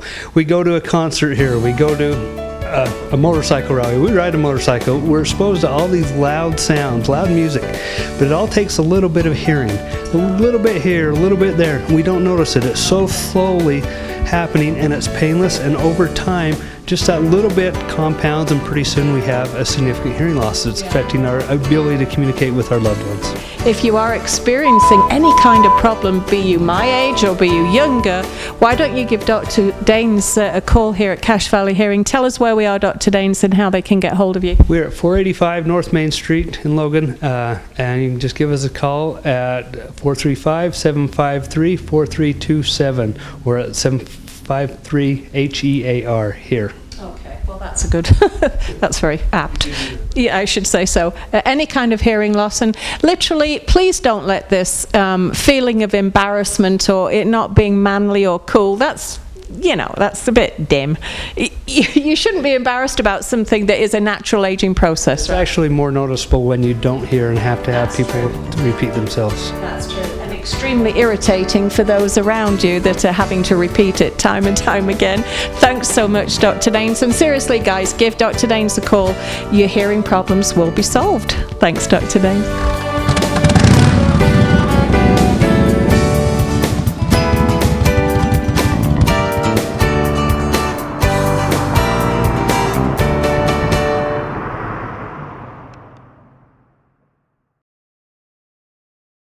The whole game, I don't hear anybody in the crowd. It's just me and the pitcher out there. Sometimes I'll hear a coach off to the side give a clap. Then I know that runner is going to steal. So then I give the pitcher the sign. Baseball has just been my one constant through my life. It's harder to be a catcher than any other position. We have to be a lot more vocal, leaders of the team, and there's so much more time spent in the bullpen catching pitchers. It's always my fault if something happens. I feel 100% responsible. I always hear him say he wants to play competitive baseball as long as possible, but ultimately go into the medical profession. I teach myself organic chemistry for fun just because I think it's fascinating. I do a lot of backyard experiments. He teaches me chemistry. He's like, so my head is the nucleus and these are the electrons and they're moving around. ZoomTech is the LLC that I created for biotech devices. I want to help prevent or test breast cancer in the future. Both of my sisters had breast cancer, and so when Karsten was a toddler, I decided to have preventative double mastectomies, and he was always by my side. It's just always made me want to raise awareness of breast cancer and help other women fight through it. Definitely something that I think about because I know that I'm a carrier for the gene and it could go through my family or to my sister. I don't like to admit it, but I brag about him a lot. Oh, there's my brother. He's bright, he's inventive, compassionate. I'm very sentimental. Naturally, I think, want to be successful and just pursue things that I think are interesting and take it to the maximum level. Especially with like breast cancer, I want to help as many people as I can. And I'm not going to let failures deter me.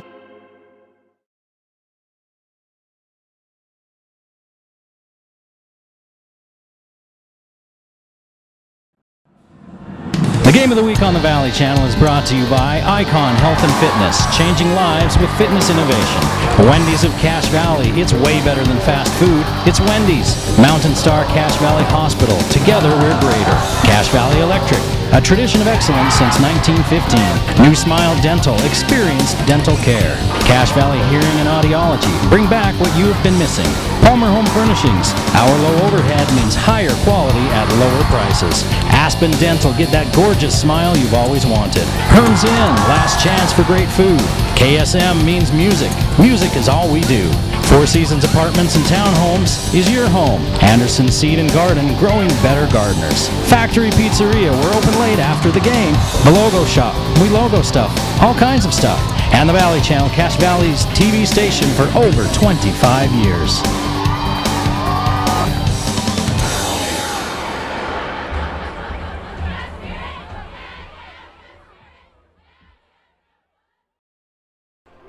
Oh, if you go outside, that smoke smell that you can smell is the barn burning here in Millville. Because that's what we got going on the Game of the Week. A barn burner, 28-24. Pineview went on a 21-0 run to turn a 10-point deficit into a 28-17 lead.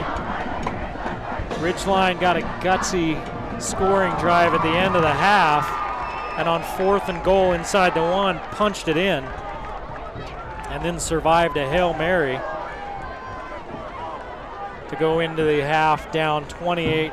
Pineview minus 6 yards rushing. In fact, they have 4, 5, 6, 7, 8 rushing attempts. 2 of those are sacks by Croton, so they only have 4 real rushing attempts. They're minus 6 yards rushing, 209 passing. Croton is 16 of 22, 209. And 3 touchdowns. The 4th touchdown coming on a pick 6, a defensive score. 203 total yards. They fumbled a punt snap that set up a Ridgeline touchdown. Ridgeline 72 yards rushing, 3 touchdowns on the ground. 158 yards passing, 230 total yards. 2 turnovers, 1 a interception returned for a touchdown, and another on the very next series that was returned inside the 20 and turned into a touchdown by Pineview.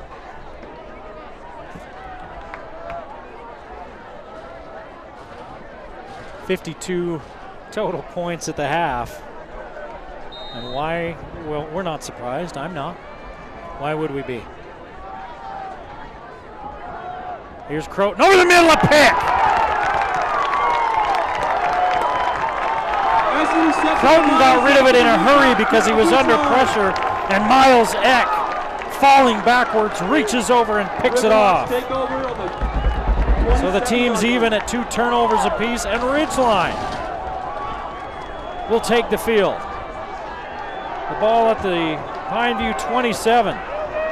Provo leads Logan in the third, 34-7. Skyview leading Stansbury 20-6. That one in the third. Salem Hills 14-7 over Mountain Crest in the third, and Green Canyon leading Tooele 21-0 in the third quarter. And those are your other Region 11 scores.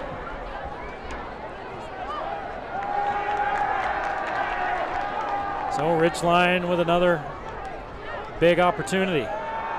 And they're looking deep. Instead, they're going to go to the swing to DeMooney. DeMooney in space. Good open field tackle by the corner out there, but DeMooney picks up 7. 2 catches, 35 yards for DeMooney. I think Coach Van Leeuwen's doing a good job of managing his sophomore quarterback, putting him in spots to succeed. He's turned it over a couple of times, trying to make a little bit too much happen. DeMooney spun out of bounds. And here's a flag. The corner spun DeMooney out of bounds and then brought him to the ground. Daniel Elder brought him to the ground after he was down, or after they were out of bounds by a couple of steps. So that's going to add half the distance to the goal from the 16. So that should put it down to the 8. Late hit on the Panthers. That one's tough. You got to let go when you get out of bounds, but you're in the heat of the moment. You're dragging somebody, and he dragged him all the way to the ground. He was clear over 3 or 4 yards out of bounds. I'm sure if it was just right out of bounds, it probably wouldn't have been a flag. So it's 1st and goal at the 9.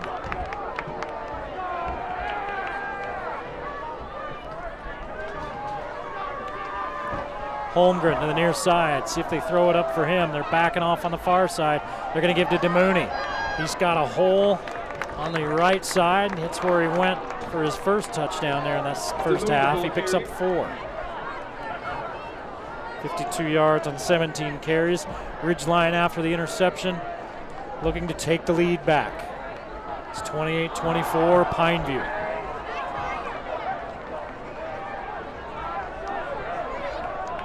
Webb's looking for the call. Now he's got it. They're going to give it to DeMooney again. DeMooney into the end zone. Touchdown. Again off the right side. They found something on that right side, and they keep going to it. And DeMooney with the hat trick.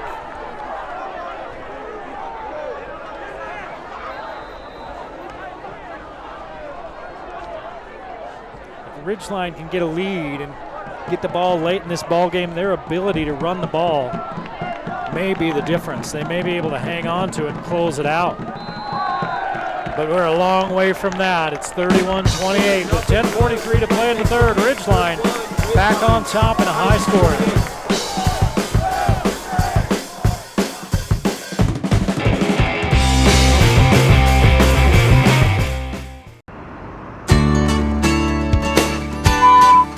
Tell me something and I'd say, huh? And then they'd tell me again and I'd say, huh? And they'd say, never mind. And so I called and made an appointment. Say the word pass. He's a PhD and I know what it takes to get a PhD. Say the word red. It was like night and day. And then the hearing test was the thing that I thought, wow, he really knows what he's doing. I would recommend Dr. Daines to anybody, everybody.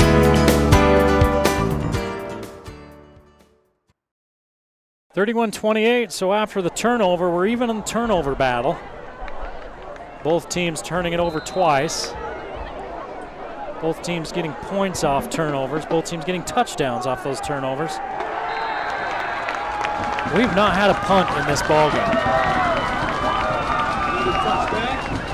10:43 to go in the third. We may not have a punt in this ballgame. I think punt may be a dirty word to Gary Croton. And I'm starting to wonder if it's a dirty word to Travis Van Leeuwen.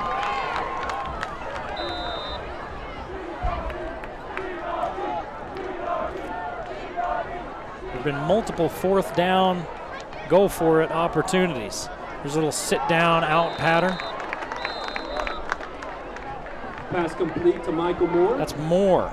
Brandon Cook on the stop. For about 5. As it starts to get dark here at Ridgeline.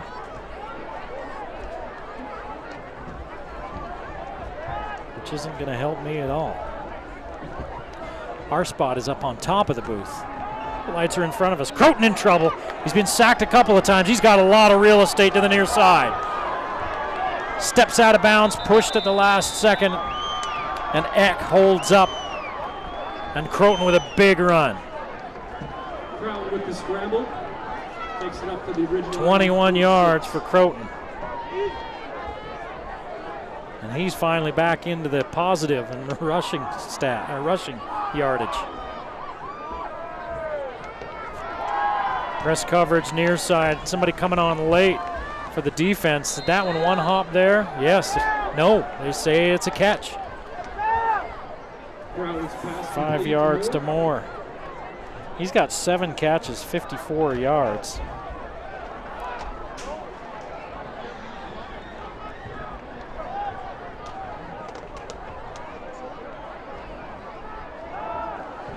Croton. Across the middle, incomplete. Pass intended for Preston Mann. For 26, Dylan May on the coverage for the Riverhawks. 18 of 25 for Croton. 219 yards and 3 touchdowns. 3rd down. 1 of 4 on 3rd downs for Pineview, and Ridgeline's offsides. They've been coming hard after the quarterback, where they are going to be aggressive defensively this year if it follows like this. That's going to be a 1st down for Pineview. Pineview with 6 penalties on the evening. Ridgeline in the neutral zone. Ridgeline with their 4th. Ridgeline, they've come at terrible times. Press coverage all over the place now. Croton's going to hand it off as the linebackers vacate. They can't find the running back, and he's got 13 yards. I think that's Nobili. Nobili on the carry. It is. Rhett Gebert and Cade Hanson on the stop for Ridgeline. 3 carries, 16 yards for Nobili. Croton keeps it. They find him and bring him down, but not until he picks up 3. So they were so pass heavy in the first half. It looks like maybe Gary Croton, the offensive coordinator, is going to try to even things out a little bit. Not for long, though, I'm sure. Croton, little swing. Boy, Croton got walloped just right after he threw it. No, that wasn't Croton. That was the running back, I think. Complete pass for about 4 yards. Here's a give right up the middle, 1st down. As Nobili picks up 6. And the breeze starts to pick up here in Millville. And that's Nobili that's slow to get up. And he's making his way to the sideline.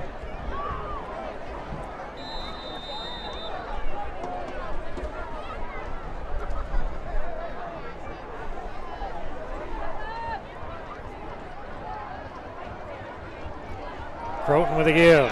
Oh, big hit. Right at the line of scrimmage. Douglas Troy on the carry. Rhett Gebert. Once again on the tackle for Ridgeline. No gain.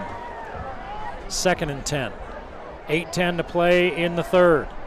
Croton down the sideline, has a man. Great throw, great grab. 6 points. Brown with the touchdown pass to Taylor Ryman. I'm looking in the backfield, and I think that receiver ran kind of a little out and up type of pattern, and he was 3 yards ahead.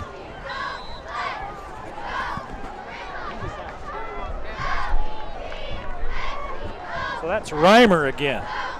Man, I'm glad I got these guys up here spotting for him. They got young eyes, they can see. So Reimer with the score. And Pineview back on top. 34-31, you're watching 35-31, you're watching the game of the week on the Valley Channel.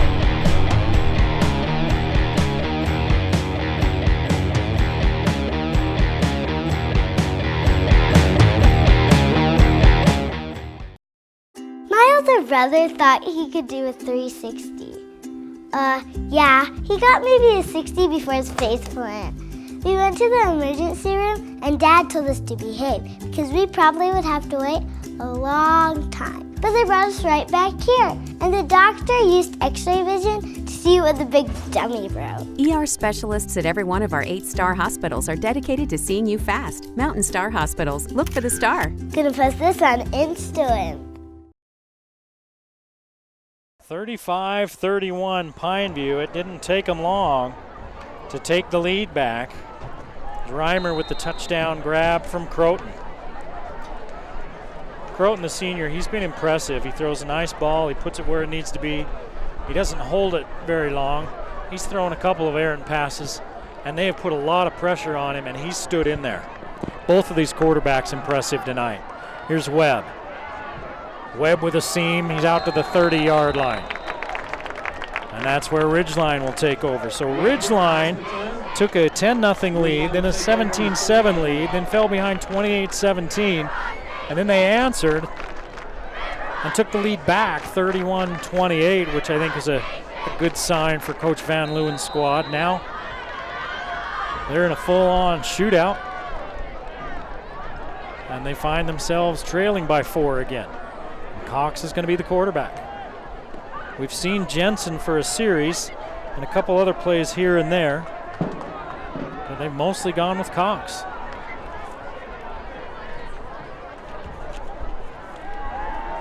Cox, lots of time. Unloads, has a man across the middle. Goodbye!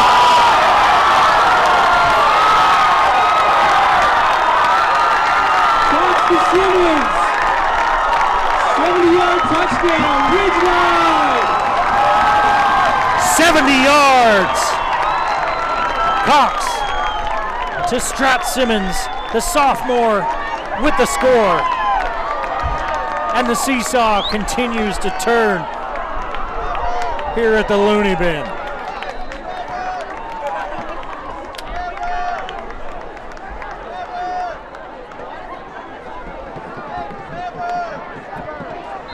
Kicks up, kicks good, 38-35. Ridgeline back on top.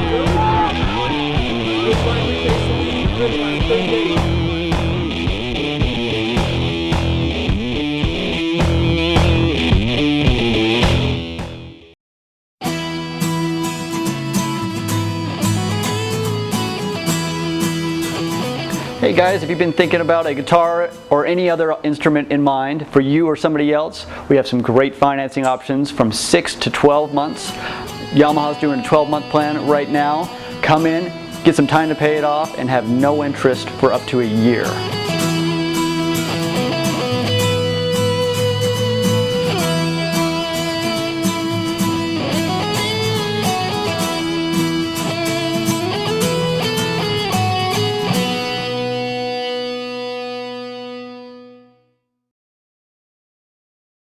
Well, 2 minutes ago, 1 minute and 58 seconds ago, it was 31-28 Ridgeline. Pineview scored to make it 35-31. Now it's 38-35 Ridgeline with 7:45 to play in the third quarter. Murdoch's boot goes out of the end. There are no words. Pineview takes over first and 10 on the 20. We'll keep saying some, but there aren't any. I just want to remind you, the last time we saw this Pineview team against the Travis Van Leeuwen offense was the last game of the season last year against Logan. 68-50 was the final in that one. I mean, we're on our way because it's 38-35 with 7:40 to play in the third. Here's the give. Short play up the middle.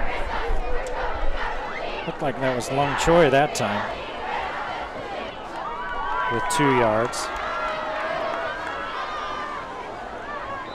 Pineview's Put it on the ground a little more now. Crowd with the quarterback keeper. Croton's going to keep that. Cameron Daly on the stop. He picks for up 8. Debates. He's had 3 rushes as Croton here in this third quarter. Trying to slow down that pass rush a little. Nice play defensively, nice catch offensively. Michael Moore with the reception. Is Moore with the grab, 4 yards. Trying to keep stats with this offense, or both these offenses, is, well, it's ludicrous. Here's the give, and the defense is there. That's Long Choi, and a loss of 2. Stop the Ridgeline.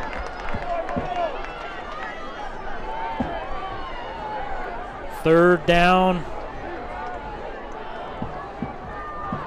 and 8. See if Ridgeline brings the heat. They're bringing 4. Croton steps in, hit as he throws, delivers a strike. Right on target to Moore. Crowd's pass complete to Moore. 13 yards on 3rd and 8.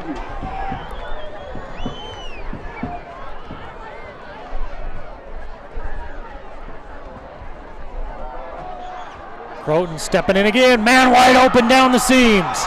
It's a foot race, it's a touchdown. 54 yards. That's Reimer again, they can't cover him. With the touchdown catch across the middle. Touchdown Pineview. 142 yards and 4 touchdowns on 7 catches for Reimer.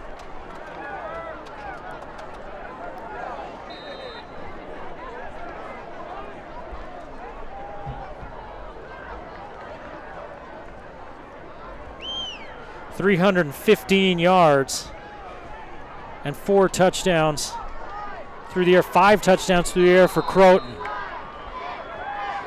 PAT's good, it's 42-38. Pineview back on top.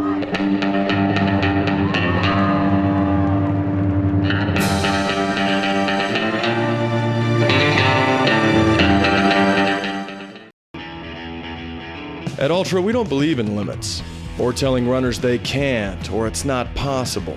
That's why we dared to make shoes with a foot-shaped toe box, and gave runners zero-drop technology so that runners could say goodbye to limits too. Ultra invites you to experience the difference everyone's talking about with zero risk. Love your run or send them back within 30 days, no questions asked. Get your pair today at ultrarunning.com. Ultra, zero limits. 6:05 to play in the third. It took 1 minute and 40 seconds for Pineview to take the lead back. 42-38.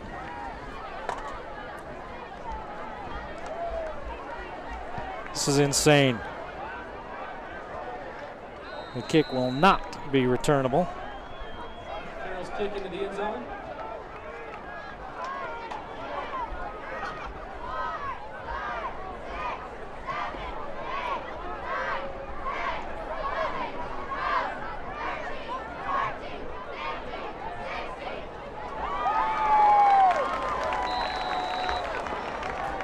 Croton, 315 yards and 5 touchdowns.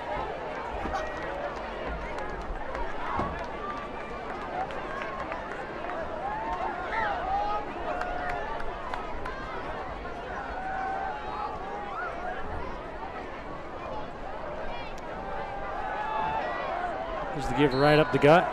Not much there. Jensen hands the ball to the Mooney.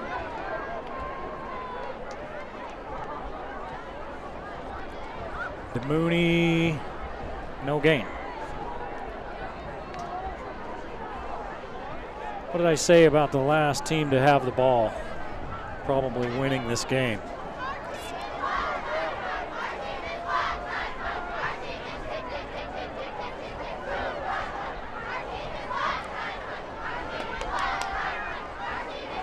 It's Jensen in there right now. Jensen throwing it into double coverage, and it's picked.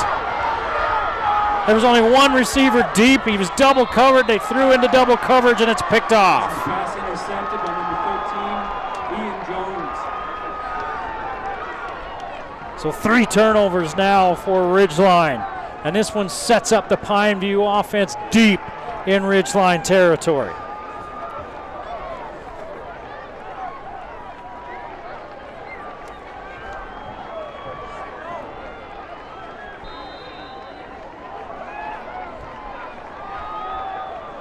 First and 10 at the Ridgeline 12.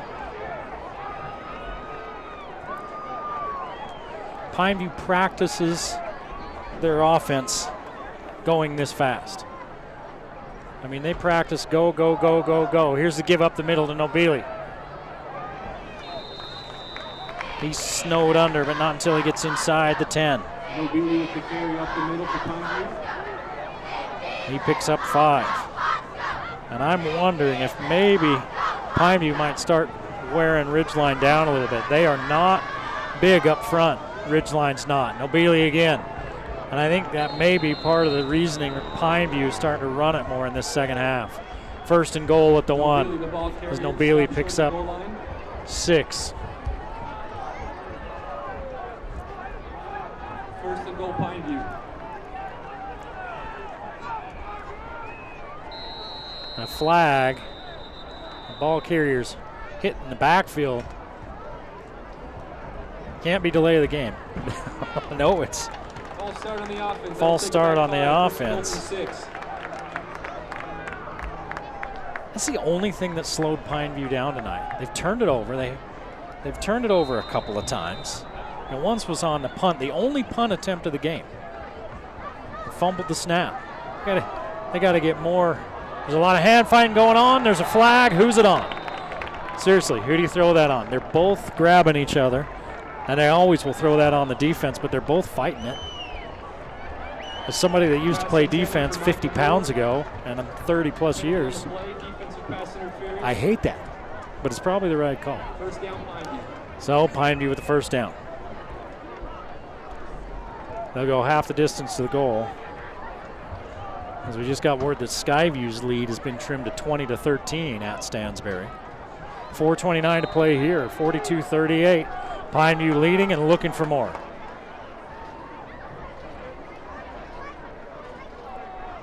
Croton alone in the backfield. Flag. Throwing the fade. Looks like it's caught. It is. Now let's check the flag. Pass is complete for a touchdown. That's a touchdown, but let's check the flag. It was thrown before the play. Did somebody line up off sides for Ridgeline, or did somebody move early? Somebody moved early for Pineview.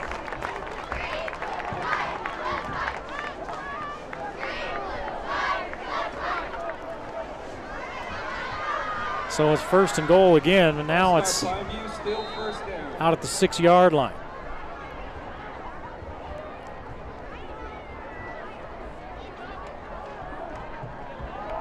They keep going back to the same spot, and another flag in the end zone for another PI. That official over there is going to have to get some ice for his shoulder. PI. They keep throwing the same guy in the same spot. I think that's Moore. Number 17. That's 2 PIs on this possession. Two procedures. Come on, ref, you're slowing the game down. Now they're going to throw the little swing behind the line of scrimmage. The defense is there. That could be a big play by Rhett Gebert. Pineview's pass complete out wide. Gebert, first Gebert stop for Ridgeline. pushes them back, way back to the 11.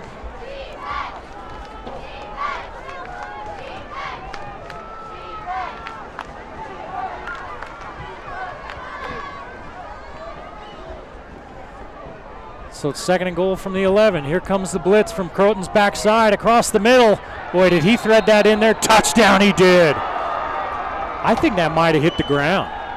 The official from the backside who had the worst look at it made the call. And from up here, that looked like it might have hit the ground, but I'm a long way away.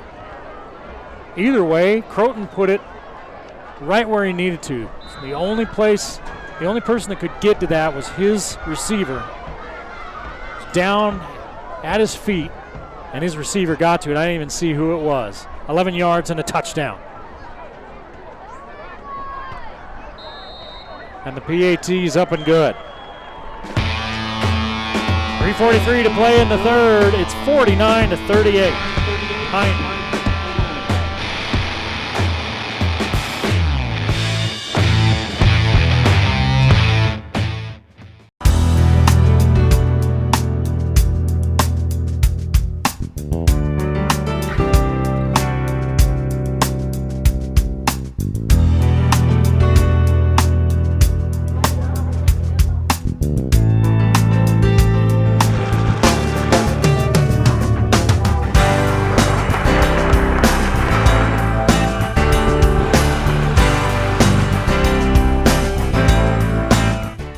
Those numbers right there, 49-38 with 3:43 to play in the third quarter. That's a basketball score.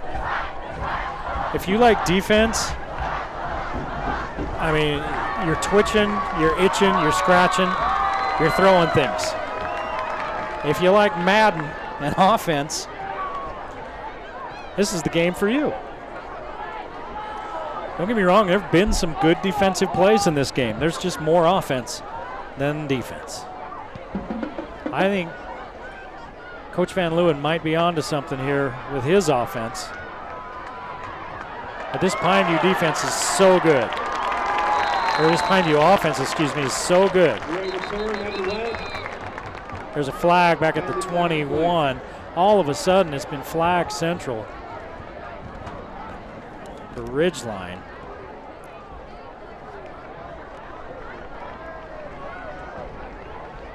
And Ridgeline's going to get backed up again. Now, a couple of them have only been like 1-yard penalties. Boy, this one's a 10-yard variety. It's a block in the back.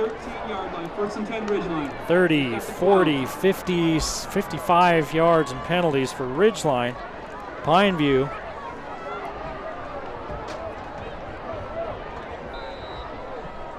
$63 yards worth of penalties. So they're both pretty even in that category.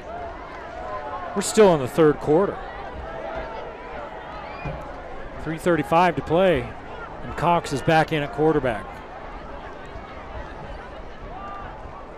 Cox holds, gives to DeMooney. DeMooney looking for an opening. Has it. He's out to the 20.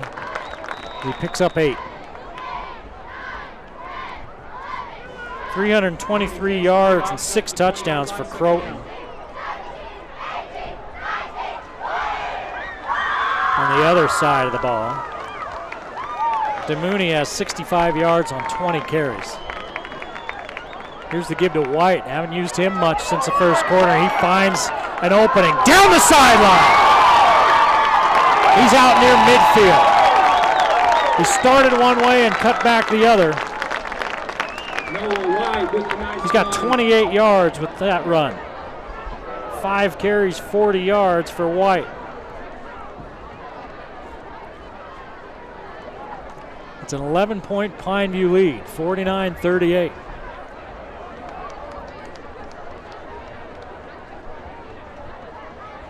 They fake the give to White. They're going to run the little pitch to DeMooney.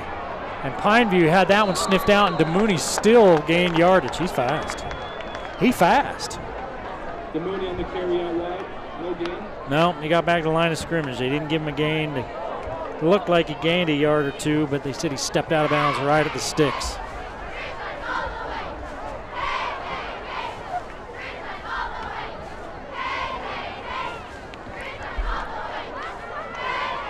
$117 yards rushing as a team for Ridgeline. They're going to throw to Webb out on the edge in space. Makes a move, picks up a block inside the 40. To the 38. 14 yards. Nice pitch and run. First down, Ridgeline. His first grab since the second quarter.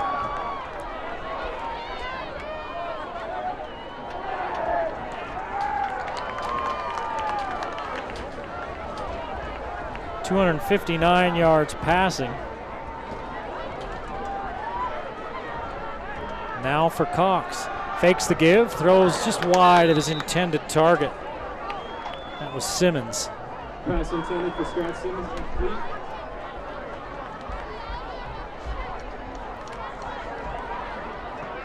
It's only his third miss of the game.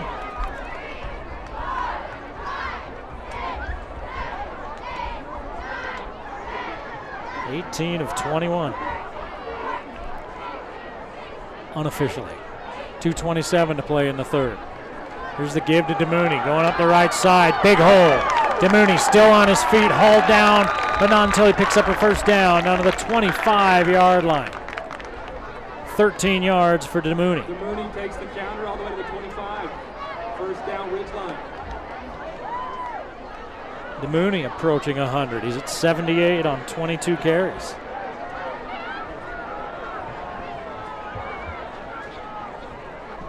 They're going to fake the give, throw a little out pattern to Murdoch. Murdoch stretches out, makes the grab, and picks up 7.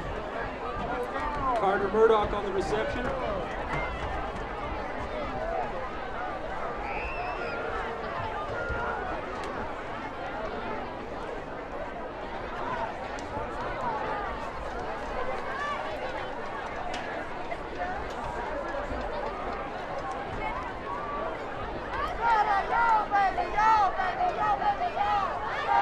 Second and 3, DeMooney in motion.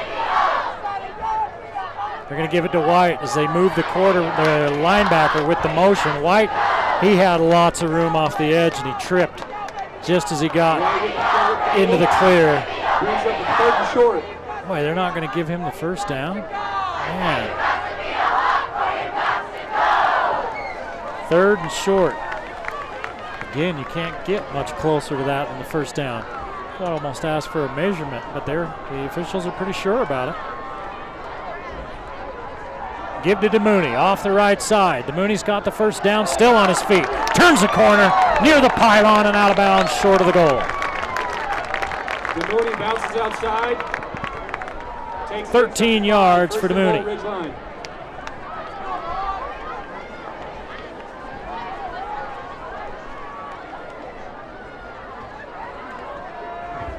Jovessa DeMooney, showing those DeMooney bloodlines are awfully good.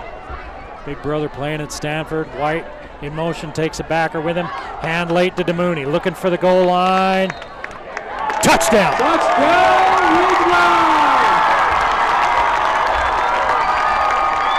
DeMooney with 94 yards rushing on 24 carries. That's his 4th touchdown run. So Ridgeline hanging in.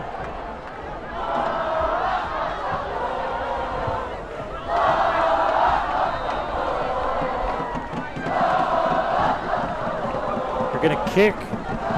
Eventually they may have to go for 2. Murdoch boots it through.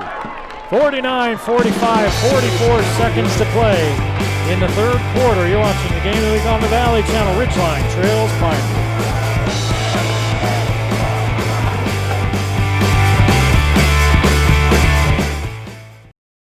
So, you bought your computer from one of those big box stores, or online, and now it's really slow, or just not working right. Target acquired. PCs Unlimited can fix it. Fixing computers is what we do, and we've been doing it for over 20 years. Service, repair, diagnostics, networking, upgrades, system and data recovery, all your computer needs. Our prices are low and our customer service is the best. You won't get help from the big box or online. Come see the professionals at PCs Unlimited.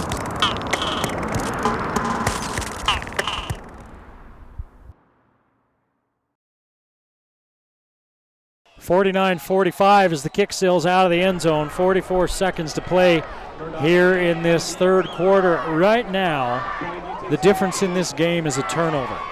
3 interceptions thrown by Ridgeline quarterbacks. 1 was returned for a touchdown. 2 were returned deep into Ridgeline territory and turned into touchdowns for Pineview. Pineview's turned it over twice. Croton over the middle, popped up, still caught. We've seen that a couple of times tonight where it's popped up and the Pineview receivers have still come up with it. That was Moten who picked up 3. 326 yards now on 23 of 30 for Croton. Croton in trouble, bails out. hit short of the first down marker and a flag. Coming in late. The official on that far sideline has put in a lot of work tonight. I don't know. Probably going to be on Ridgeline, and it is. Personal foul. So add 15. It's out to the 43-yard line.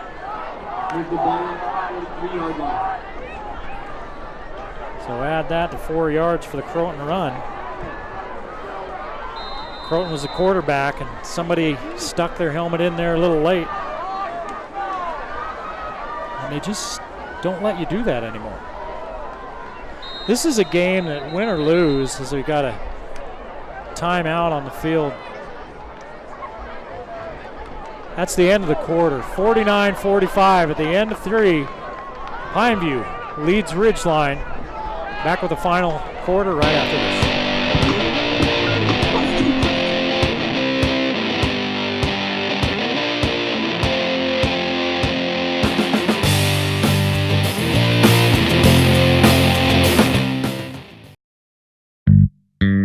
Hi Cache Valley, this is Fernando over the Factory Pizzeria.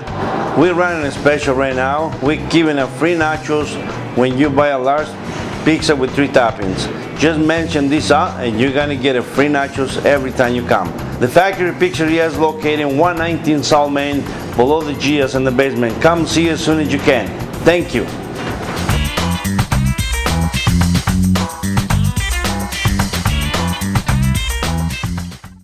We head to the fourth quarter in Millville. Ridgeline hosting Pineview. It's 49-45. Pineview with the lead. It's 1st and 10 from the 43-yard line. They're going to hand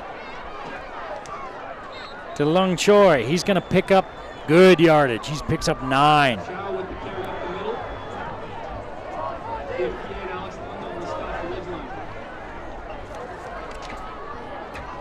Douglas Lung Choi. Croton lofting it up. Nice play. We've seen so many good plays by so many players tonight. Brandon Cook reaches out and knocks that down.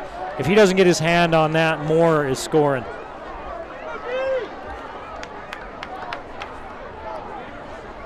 Moore is scoring the 7th receiving touchdown of the night for Pineview receivers. 2nd and 10, they're going right back to it. And Croton overthrows Moore. Pass intended for Moore. Cook on the coverage. And that time, Cook did a good job hanging on. He slowed down Moore enough to hold him up so he couldn't get there. 3rd and 10. Croton over the middle. Moore running the wrong way. Gets out of a tackle. Picks up 2. All that for 2 yards. Moore on the reception. He's got 73 yards on 10 grabs. Now are we going to see our first punt of the night? Pineview's only 2 of 7. Check that, 3 of 7 on 3rd down. Last time, the only punt of the game, the punter right here fumbled the snap. He catches this one. And here we go, ladies and gentlemen, a punt sighting. That's Webb, fields the punt, returns it a few yards up to about the 16-yard line and Ridgeline with a chance to take the lead. 84 yards away from taking the lead. Here in the second half, we've seen Cox and Jensen get some snaps. Let's see who the quarterback is on this possession. It's Cox.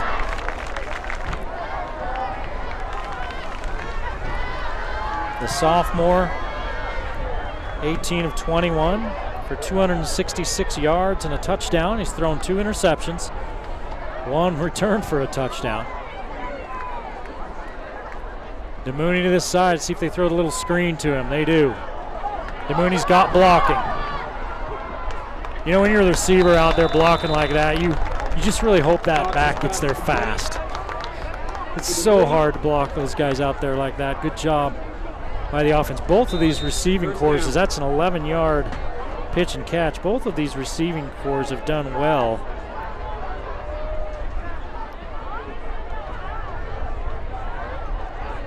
Blocking on the outside. We've seen both teams run that play multiple times. Here's the give to White.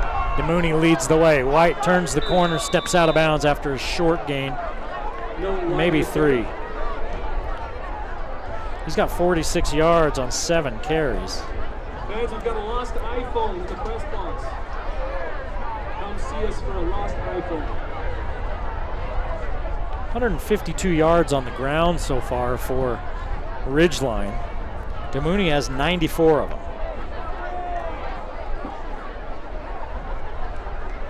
Second and 7 as Webb trots off late. Give to DeMooney. DeMooney with a crease. DeMooney.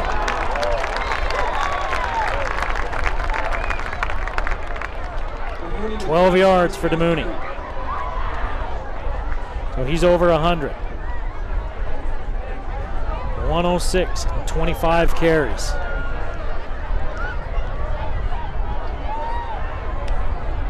Gorgeous evening here at Millville, Utah, home of Ridgeline High School in their 4th season. Cox throws the little toss out to Holmgren. He gave up yardage on his own, so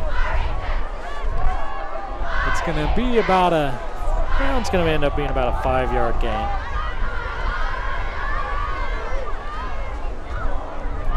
Seven different receivers for Cox tonight.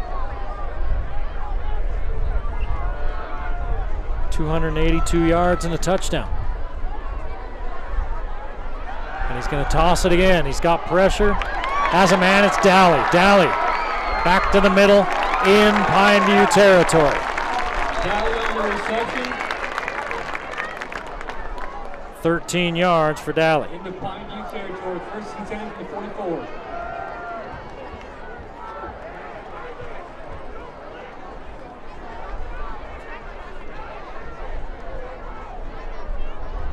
Cox has been efficient. I mean, unofficially, I only have him missing on 4 passes. Here's the give to White. White spins his way down to, out to about the 40-yard line. Maybe a pickup of 4. Now they're going to mark him back, so it's a pickup of 3.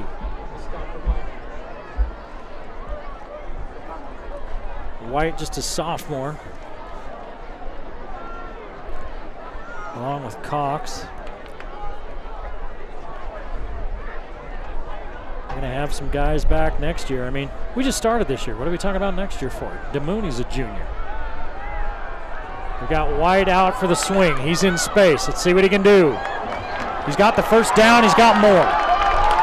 He's down to the 30-yard line. It's an 11-yard gain on 2nd and 7.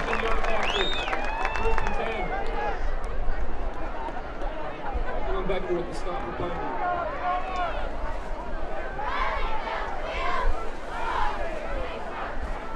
11-yard gain on 2nd and 7.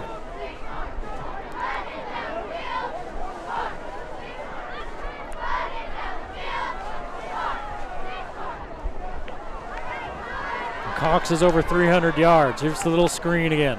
This time to Holmgren. Holmgren bullies his way down. Holmgren with the reception. To about the 23, 7 yards.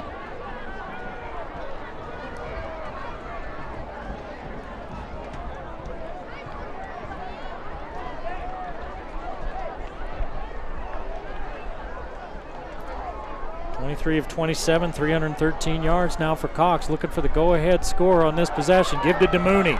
DeMooney bounces outside. Oh, he's quick. DeMooney prances in for the touchdown. High-stepping, mud-walking touchdown scoring here at Ridgeline.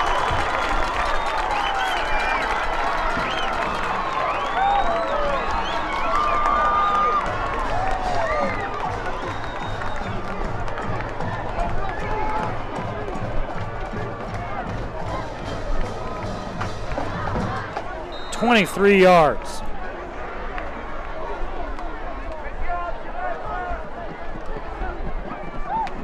DeMooney with 5 touchdowns on the ground. PAT is good. 52-49. Ridgeline leads by a field goal with 7:31 to play in the game. Don't go anywhere. Pineview gets the ball next.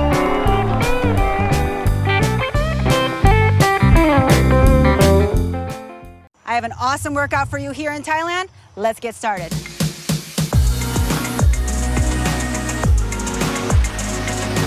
Are you ready for a challenge? I'm bringing your incline up. Let's go. We're not just working those legs, we're working the core too. So stay with it.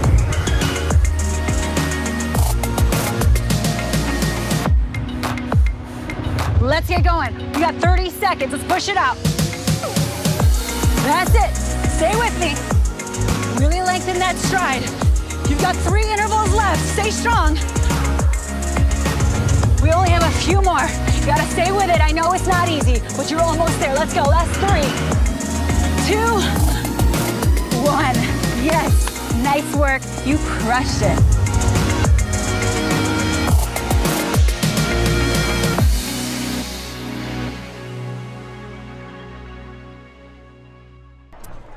You know, we started and ended this season last year with this Pineview team, and both of them were just shootouts. Does this one go the kick into the end zone? They lost to Green Canyon to start the season, did Pineview, 45-38. Then they beat Logan 68-50. We talked about that earlier if you're just joining us. Now they trail 52-49. There's 7.5 minutes left in this game. And I mean, that's enough time for Pineview to score 3 more touchdowns. Let's see if Ridgeline can keep up. Ridgeline doing a good job of taking some time off the clock on that possession. Croton across the middle delivers another strike. This one to Reimer for 11. Reimer's got 153 and 4 touchdowns. 339 for Croton. Croton's going to throw again. Has a man right in his hands. Oh, he dropped it. That's a fumble. No, they're going to say incomplete. Wow, I don't know. That might be a fumble unless he was juggling it. That was Moten. And he was running free, and Croton put it right there. He couldn't have run out there and handed it to him any more accurately. This Croton kid is impressive. So many weapons. 2nd and 10. Ridgeline breathes a big sigh of relief. And Pineview says, that's fine. We got more plays. Still got the ball. Here's the give to Nobili. Nobili in the clear. Across midfield. Finally meets somebody that can take him down. And not until after he picks up 22 yards. Nobili, 9 carries, 50 yards. He had 3 yards at the half.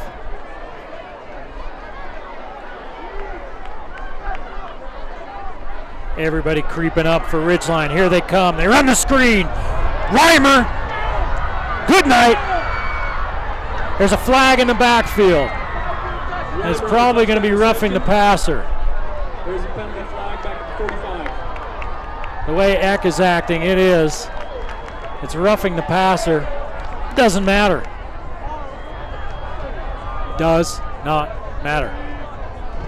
It's a 47-yard touchdown to Reimer. Roughing the passer is the call. The touchdown will stand. 200 yards receiving and 5 touchdowns for Reimer. 382 yards passing and 7 touchdowns for Croton.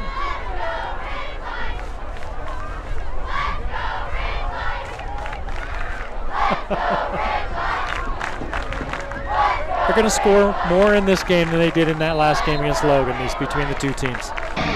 The AT's good. 56-52, 6:43 to play in the game. Ridgeline, you're up next.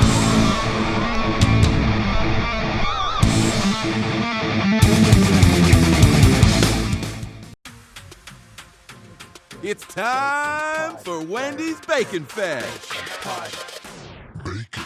That's right. The place that brought you the Baconator and sells more bacon cheeseburgers than anyone is making all your Applewood smoked dreams come true. Like the all-new Bacon Jalapeno Cheeseburger. Or the Bacon Double Stack in the $5 Biggie Bag. If you're this crazy for bacon, make mine a double. We got you with the Bacon Jalapeno Cheeseburger or the Bacon Double Stack Biggie Bag. Get yours now at Wendy's Bacon Fest. Earlier we said this game was being played pretty cleanly. Well, now between the two teams, we've had 20 penalties. It's gone a little bit nuts with the flags. I think everybody's just so excited to get involved in this one. But we're all doing our thing here. But Reimer, they can't cover Reimer. He's got 200 yards receiving on 9 catches, 5 touchdowns, 382 yards, and 7 touchdowns for Croton. He's 26 of 35. And here's an onside kick. And I think Pineview may have touched that early. Pineview's all around it, and Ridgeline got away from it. And I don't know. Let's see. I mean, the officials are standing right there.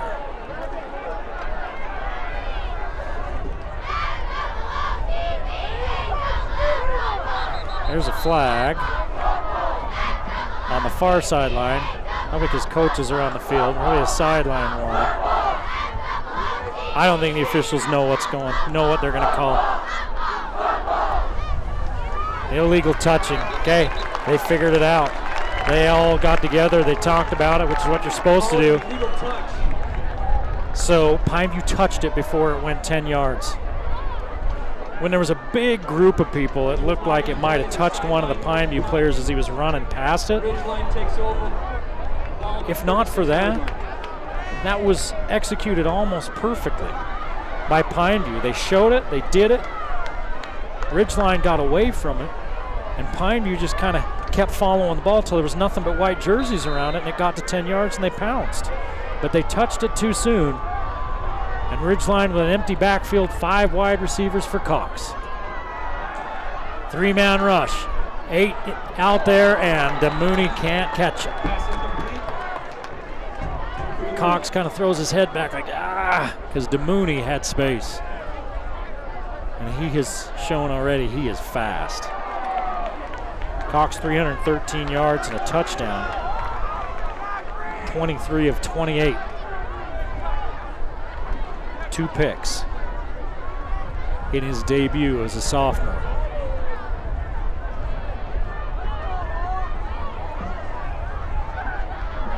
Going to fake the give to DeMooney.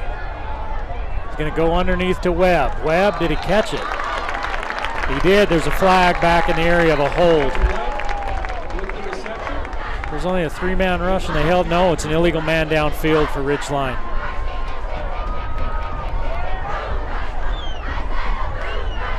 Penalties are really starting to pile up on Ridgeline. That's 10.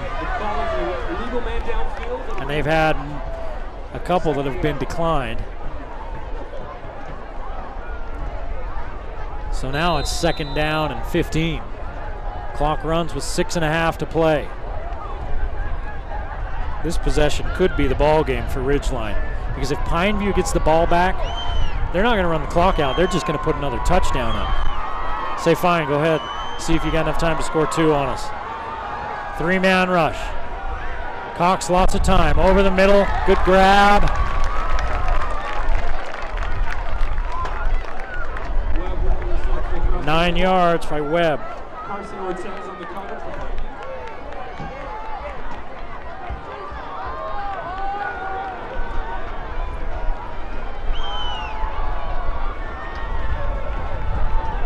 Third down and 7. 3 of 8 on 3rd down for Ridgeline. 3-man rush. Cox slings it in there to Murdoch.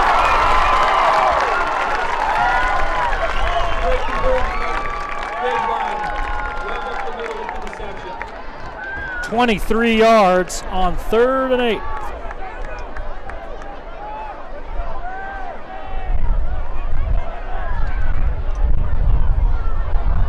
As you can hear, the wind is picked up here. Again, we're up on top of the booth, so it may not be as windy down on field level. Fake the give to DeMooney. Looking down the sideline. Here's the throw. We got a flag, and it looks like the catch was made down at the 10. It's a 27-yard reception. Let's see what the call is. If they're consistent, it's going to be defensive PI. Oh, they call offensive pass interference.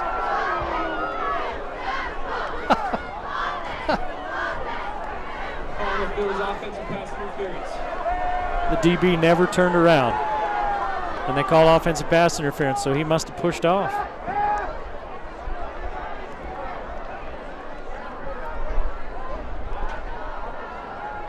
I thought for sure that was defensive one because the defensive back never turned around. If they were hand fighting, that's been, okay. Next play. The guy in the stripes is way closer than I am.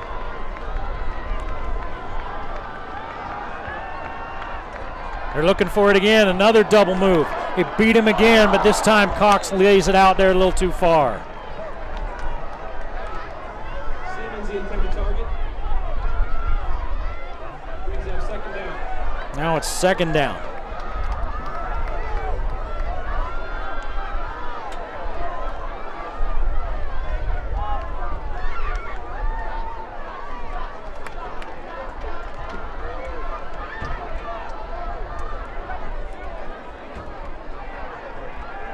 Apparently that was a 12-yard penalty, that offensive pass interference.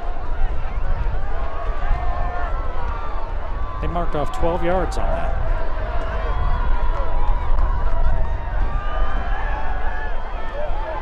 Cox pulls it down. He's across the line of scrimmage. He throws it down, he's past the line of scrimmage. And there come the flags. He was across the line of scrimmage by a yard. Again, that's a sophomore mistake. Tuck it down, get as many yards as you can. It reminds me an awful lot of Big Brother Travis. Called games when he was a quarterback, watched him play for a lot of years. And he was always trying to make something happen.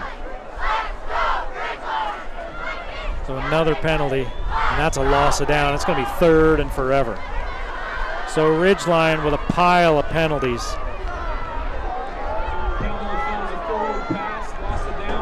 On this possession. Skyview beats Stansbury 27-20. And this one has been outstanding here at Ridgeline. 56-52. Ridgeline trailing. 4:55 to play. 3rd and forever. Cox under pressure. He's going to run this time, and he's got real estate. Making a move. Staying in bounds. He's going to come up just short of the 1st down. It was 3rd and 25. He picks up 23 yards. So now you've got 4th and short.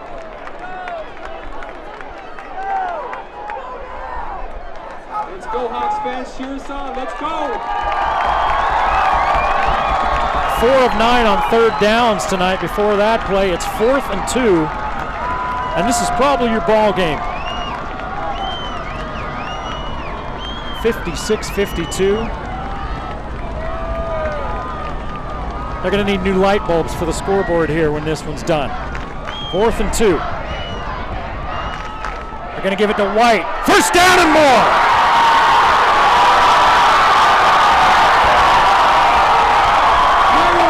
Breaks free. Touchdown, Ridgeline. 21 yards. Knocking on the lead's door. Ridgeline retakes the lead.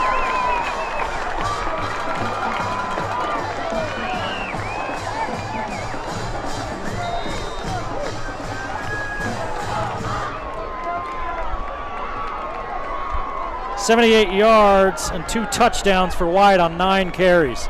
Just a sophomore, just like Cox, the quarterback. Both sophomores block PAT. And that's huge because a field goal gives Pineview the lead. 58-56. 4:02 to play in the game. Don't go anywhere, folks.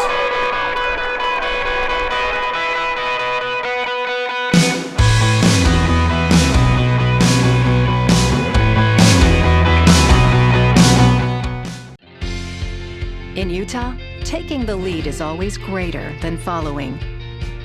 And being empowered is always greater than being restricted. That's the Mountain Star way too, where each one of us has the freedom to do what's right every time. Right for patients, right for their families. Mountain Star is more than a healthcare system. It's real care focused on your needs. Mountain Star. Together, we're greater. You know, I'm trying to add up some stats here in this game. 469 yards total offense for Pineview, 587 for Ridgeline. There would be more, but both of these teams have had scoring drives on short fields. And Ridgeline has a defensive touchdown. Excuse me, Pineview has a defensive touchdown, a pick 6 off of Caden Cox. Caden Cox, a sophomore, is 25 of 30 for 345 yards and a touchdown. Jovessa DeMooney has 26 carries for 129 yards and 5 touchdowns for Ridgeline. For Pineview, we'll get to their numbers in just a second. Croton hit right in the mouth as he gets rid of it, and a flag before and procedure on Pineview. Again, we started this game with not many flags. We've had a lot since then. Croton on the night, unofficially 26 of 35, 382 yards, 7 touchdowns. Reimer, 9 catches, 5 touchdowns, 200 yards. Croton throws it a little bit behind. He could never get his feet under him. He couldn't get comfortable there, as he had some pressure right in his face from Cade Hansen. Pineview's done a good job of identifying when those linebackers are coming and vacating, and they're finding things on screens and little underneath passes and getting their offensive players in space and making plays. 2nd and 15. Croton across the middle. The receiver looked like he was held up.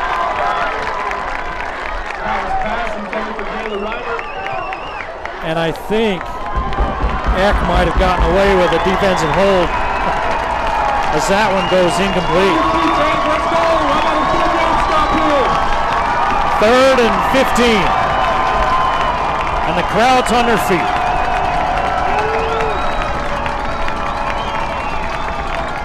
Croton took a shot right in the mouth at the end of that play, right after the pass. Pineview's going to call a timeout.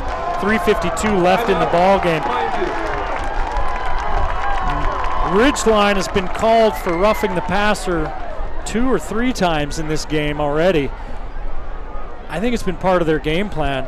Hit the kid, hit that quarterback, hit him, and they have hit him a lot. And Croton has stood in there, and all he's done is throw 7 touchdown passes and for almost 400 yards, but he's earned them tonight. Ridgeline has not let him get comfortable. He just has so many weapons. And Ridgeline's taken a couple of penalties. They do not want to give one up here on 3rd and 15. On 3rd and 15 at your own 15. Do you have 2 plays if you're Pineview? There's 3:52 left. We're going to find out.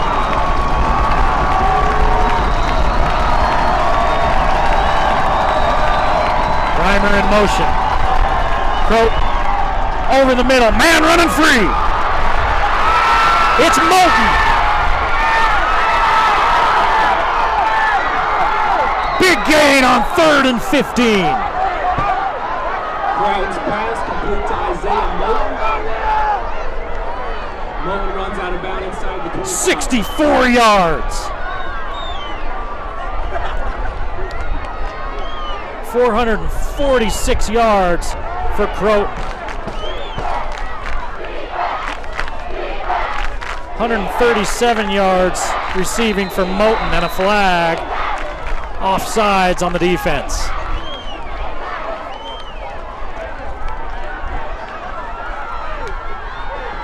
Pineview has attacked the middle of the field to great success.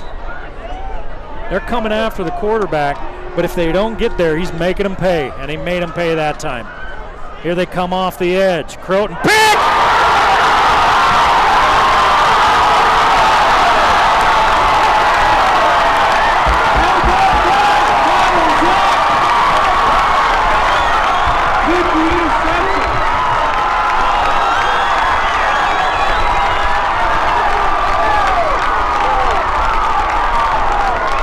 Miles Eck just turned this stadium into Sailors on Leave night.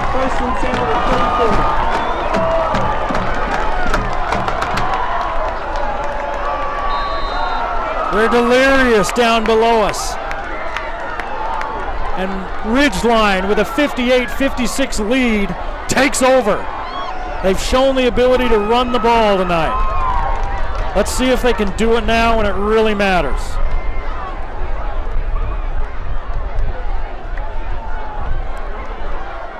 The give to DeMooney. Trouble with the snap and the handoff.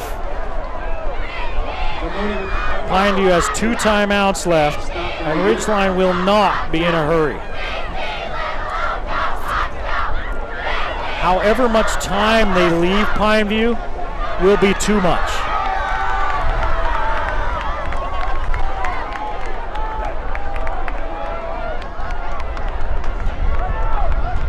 Under 3 minutes. They're going to run a little pitch to Dolly. A little shovel pass, good for 5 yards. It'll be 3rd and 5.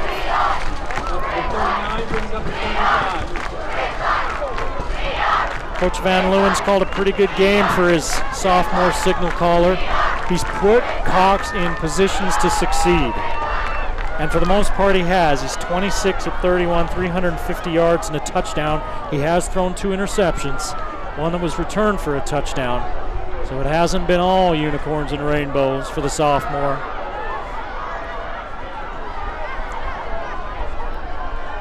Four of 10 on 3rd downs. This one's huge. Here comes pressure. Cox unloads across his body. Oh, you know what? That defensive back grabbed a hold of Webb, yanked him around, and no flag. In high school, it doesn't have to be catchable.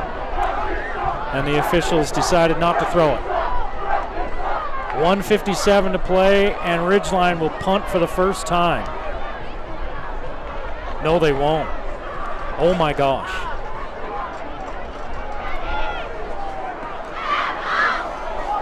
Fourth down and 5.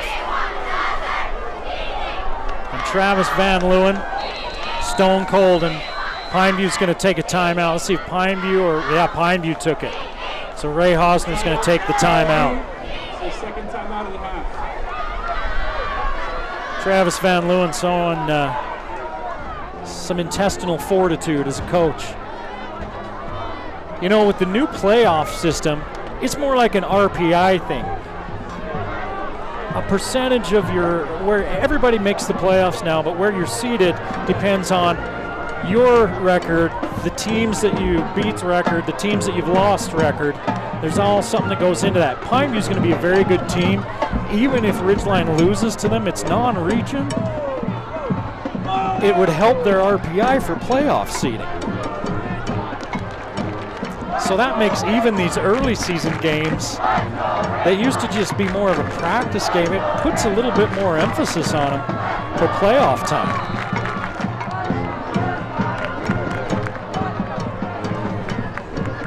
But this is unreal. 4th down and 5. Coach Van Leeuwen's got a sophomore quarterback in his first start. Ridgeline leads 58-56 with 1:57 to play, and they're going to go for it. Let's see if they try to draw Pineview off sides and then punt the ball away. And that may be why Coach Hosner took the time out to talk to his defense a little bit.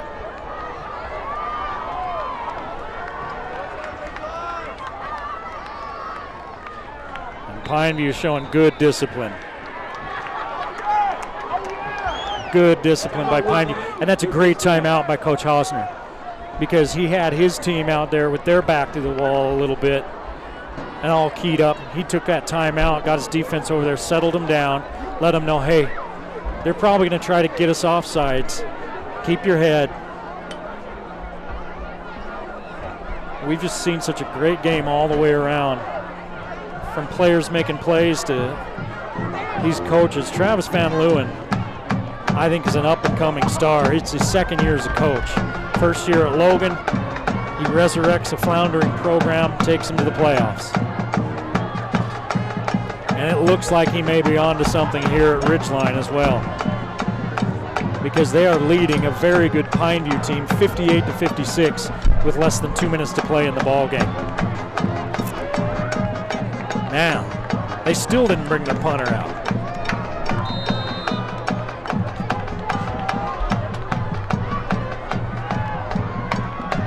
Where's DeMooney? They're going to go for it. DeMooney's not in there. Cox has got running room. He's going to get sacked. He fumbles. There's a flag, and it's in the area of a hold. They're going to call it an incomplete pass. It looked like he fumbled. He might have been trying to throw it. That's going to be a hold on Ridgeline. So Ridgeline went for it with a 2-point lead. There's 1:49 on the clock, and Pineview, with their high-powered offense, gets back out on the field. And you know, Coach Van Leeuwen can go to his defense too and say, hey, I believe in you guys, that's why I went for it.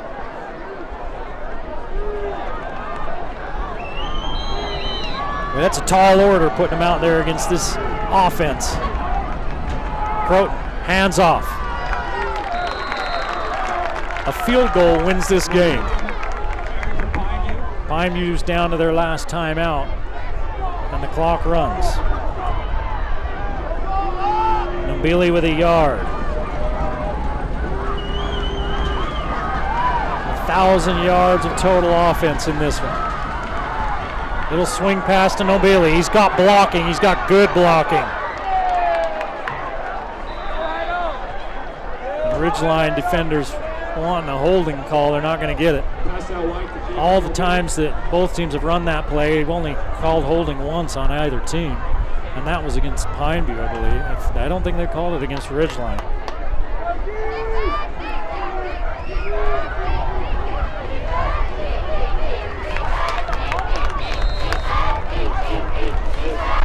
Coach Hosner wants to end this game. He doesn't want any time. 1 minute to go, fans. Let's go. Cheer on Ridgeline B. He doesn't want there to be any time left.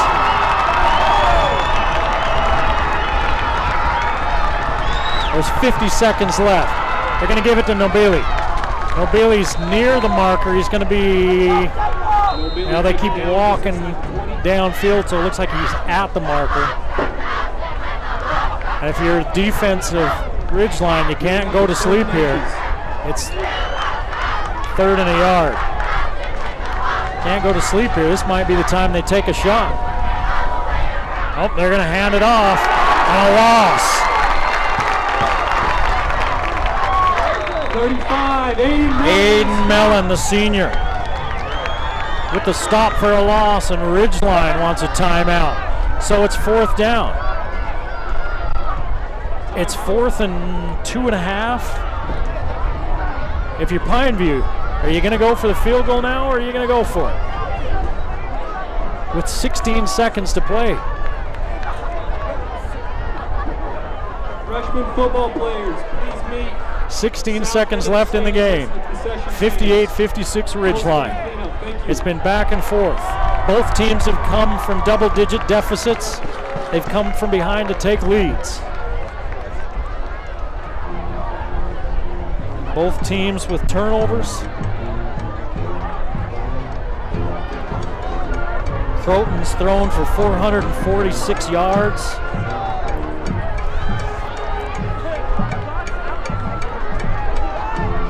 They've rushed for, Pineview's rushed for 100 yards. Ridgeline has about 600 yards of offense. So a field goal attempt for the win by McCarroll. Well, for the lead, there's enough time. Ridgeline will get the ball. And if you're Ridgeline, you don't want to jump off sides either.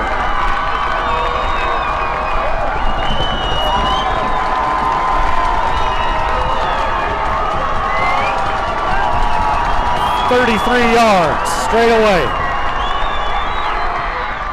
Kick looks good. No good! It faded wide to the left. Ridgeline's got to get off the field. The game's not over. That looked good and it faded left.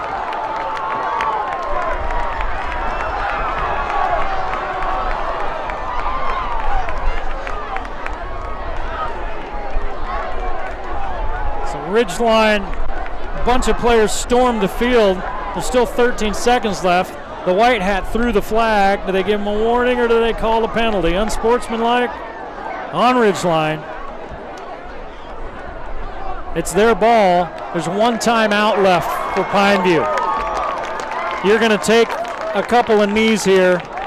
And Caden Cox, the sophomore, Fans, please remain in their seats until both teams have has engineered what looks like a come-from-behind victory over a Pineview team that's considered one of the tops in 4A.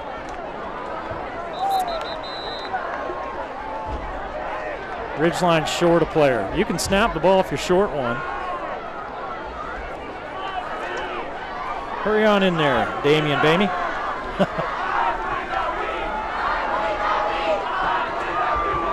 Ridgeline in the victory formation. 114 total points. Over 1,000 yards total offense.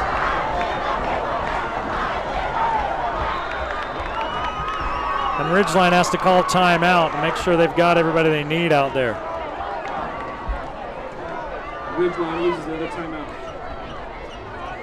Well, next week, it's Stansbury at Logan, and then after that, we're at the Rocky Mountain kickoff at USU. Skyview against Shelley kicking off at 5:30 p.m., and Logan taking on Preston at 8 in the doubleheader. We're back here at Ridgeline on the 6th of September as they host Highland of Idaho. That's Highland out of Pocatello, always a power team up there. And then we get into the region schedule. Green Canyon at Skyview on the 13th of September.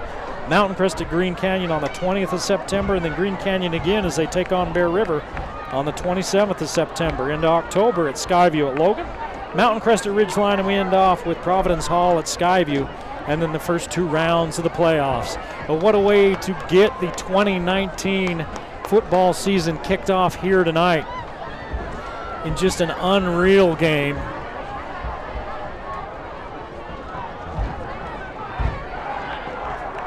Travis Van Leeuwen looks like he's going to exact some modicum of revenge against Ray Hosner's Pineview Panthers. They're going to give it to DeMooney. He's going to hit the dirt. DeMooney up the middle. Pineview's going to take their last timeout with 8 seconds left, barring a turnover. This one will go in the record book somewhere. And we're pushing 3 hours on this one too, with all the passing and the penalties and everything else.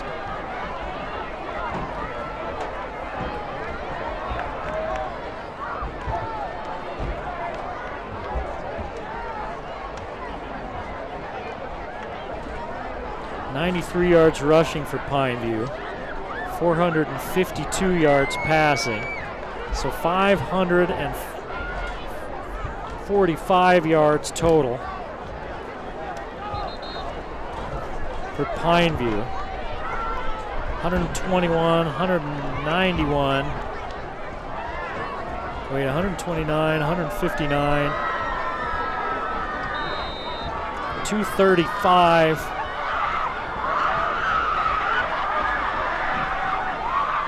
6:25 for Ridgeline, and Ridgeline pulls the upset. That's a final. What a game. 58-56 in a whale of a game. We hope you enjoyed it. Thanks for joining us for the Game of the Week on the Valley Channel. We'll see you next week at Logan. The Game of the Week on the Valley Channel is brought to you by Icon Health and Fitness, changing lives with fitness innovation. Wendy's of Cache Valley, it's way better than fast food. It's Wendy's. Mountain Star Cache Valley Hospital, together we're greater. Cache Valley Electric, a tradition of excellence since 1915. New Smile Dental, experienced dental care. Cache Valley Hearing and Audiology, bring back what you have been missing. Palmer Home Furnishings, our low overhead means higher quality at lower prices. Aspen Dental, get that gorgeous smile you've always wanted. Herms Inn, last chance for great food. KSM means music. Music is all we do. Four Seasons Apartments and Townhomes is your home. Anderson Seed and Garden, growing better gardeners. Factory Pizzeria, we're open late after the game. The Logo Shop, we logo stuff, all kinds of stuff. And the Valley Channel, Cache Valley's TV station for over 25 years.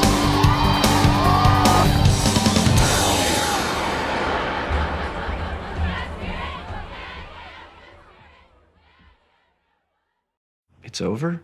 I thought you liked that I'm basic. Wendy's Made to Crave chicken sandwiches taught me I could do better than basic. Upgrade from basic, the barbecue chicken sandwich, avocado BLT chicken sandwich, and the sauce and bacon chicken sandwich. At Wendy's, we got you.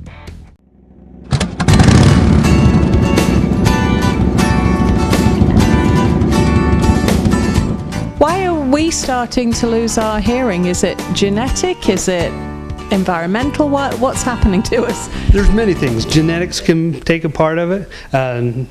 Certain medications, ototoxic drugs, but most of it's just life, living in general. We go to a concert here, we go to a motorcycle rally, we ride a motorcycle, we're exposed to all these loud sounds, loud music, but it all takes a little bit of hearing, a little bit here, a little bit there, and we don't notice it. It's so slowly happening and it's painless, and over time just that little bit compounds, and pretty soon we have a significant hearing loss that's affecting our ability to communicate with our loved ones.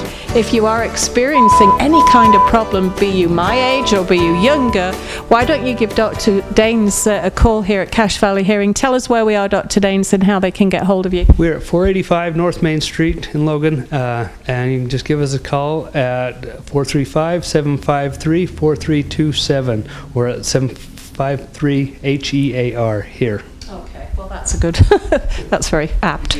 Yeah, I should say so. Any kind of hearing loss, and literally, please don't let this feeling of embarrassment or it not being manly or cool, that's a bit dim. You shouldn't be embarrassed about something that is a natural aging process. It's actually more noticeable when you don't hear and have to have people to repeat themselves. That's true. And extremely irritating for those around you that are having to repeat it time and time again. Thanks so much, Dr. Daines. And seriously, guys, give Dr. Daines a call. Your hearing problems will be solved. Thanks, Dr. Daines.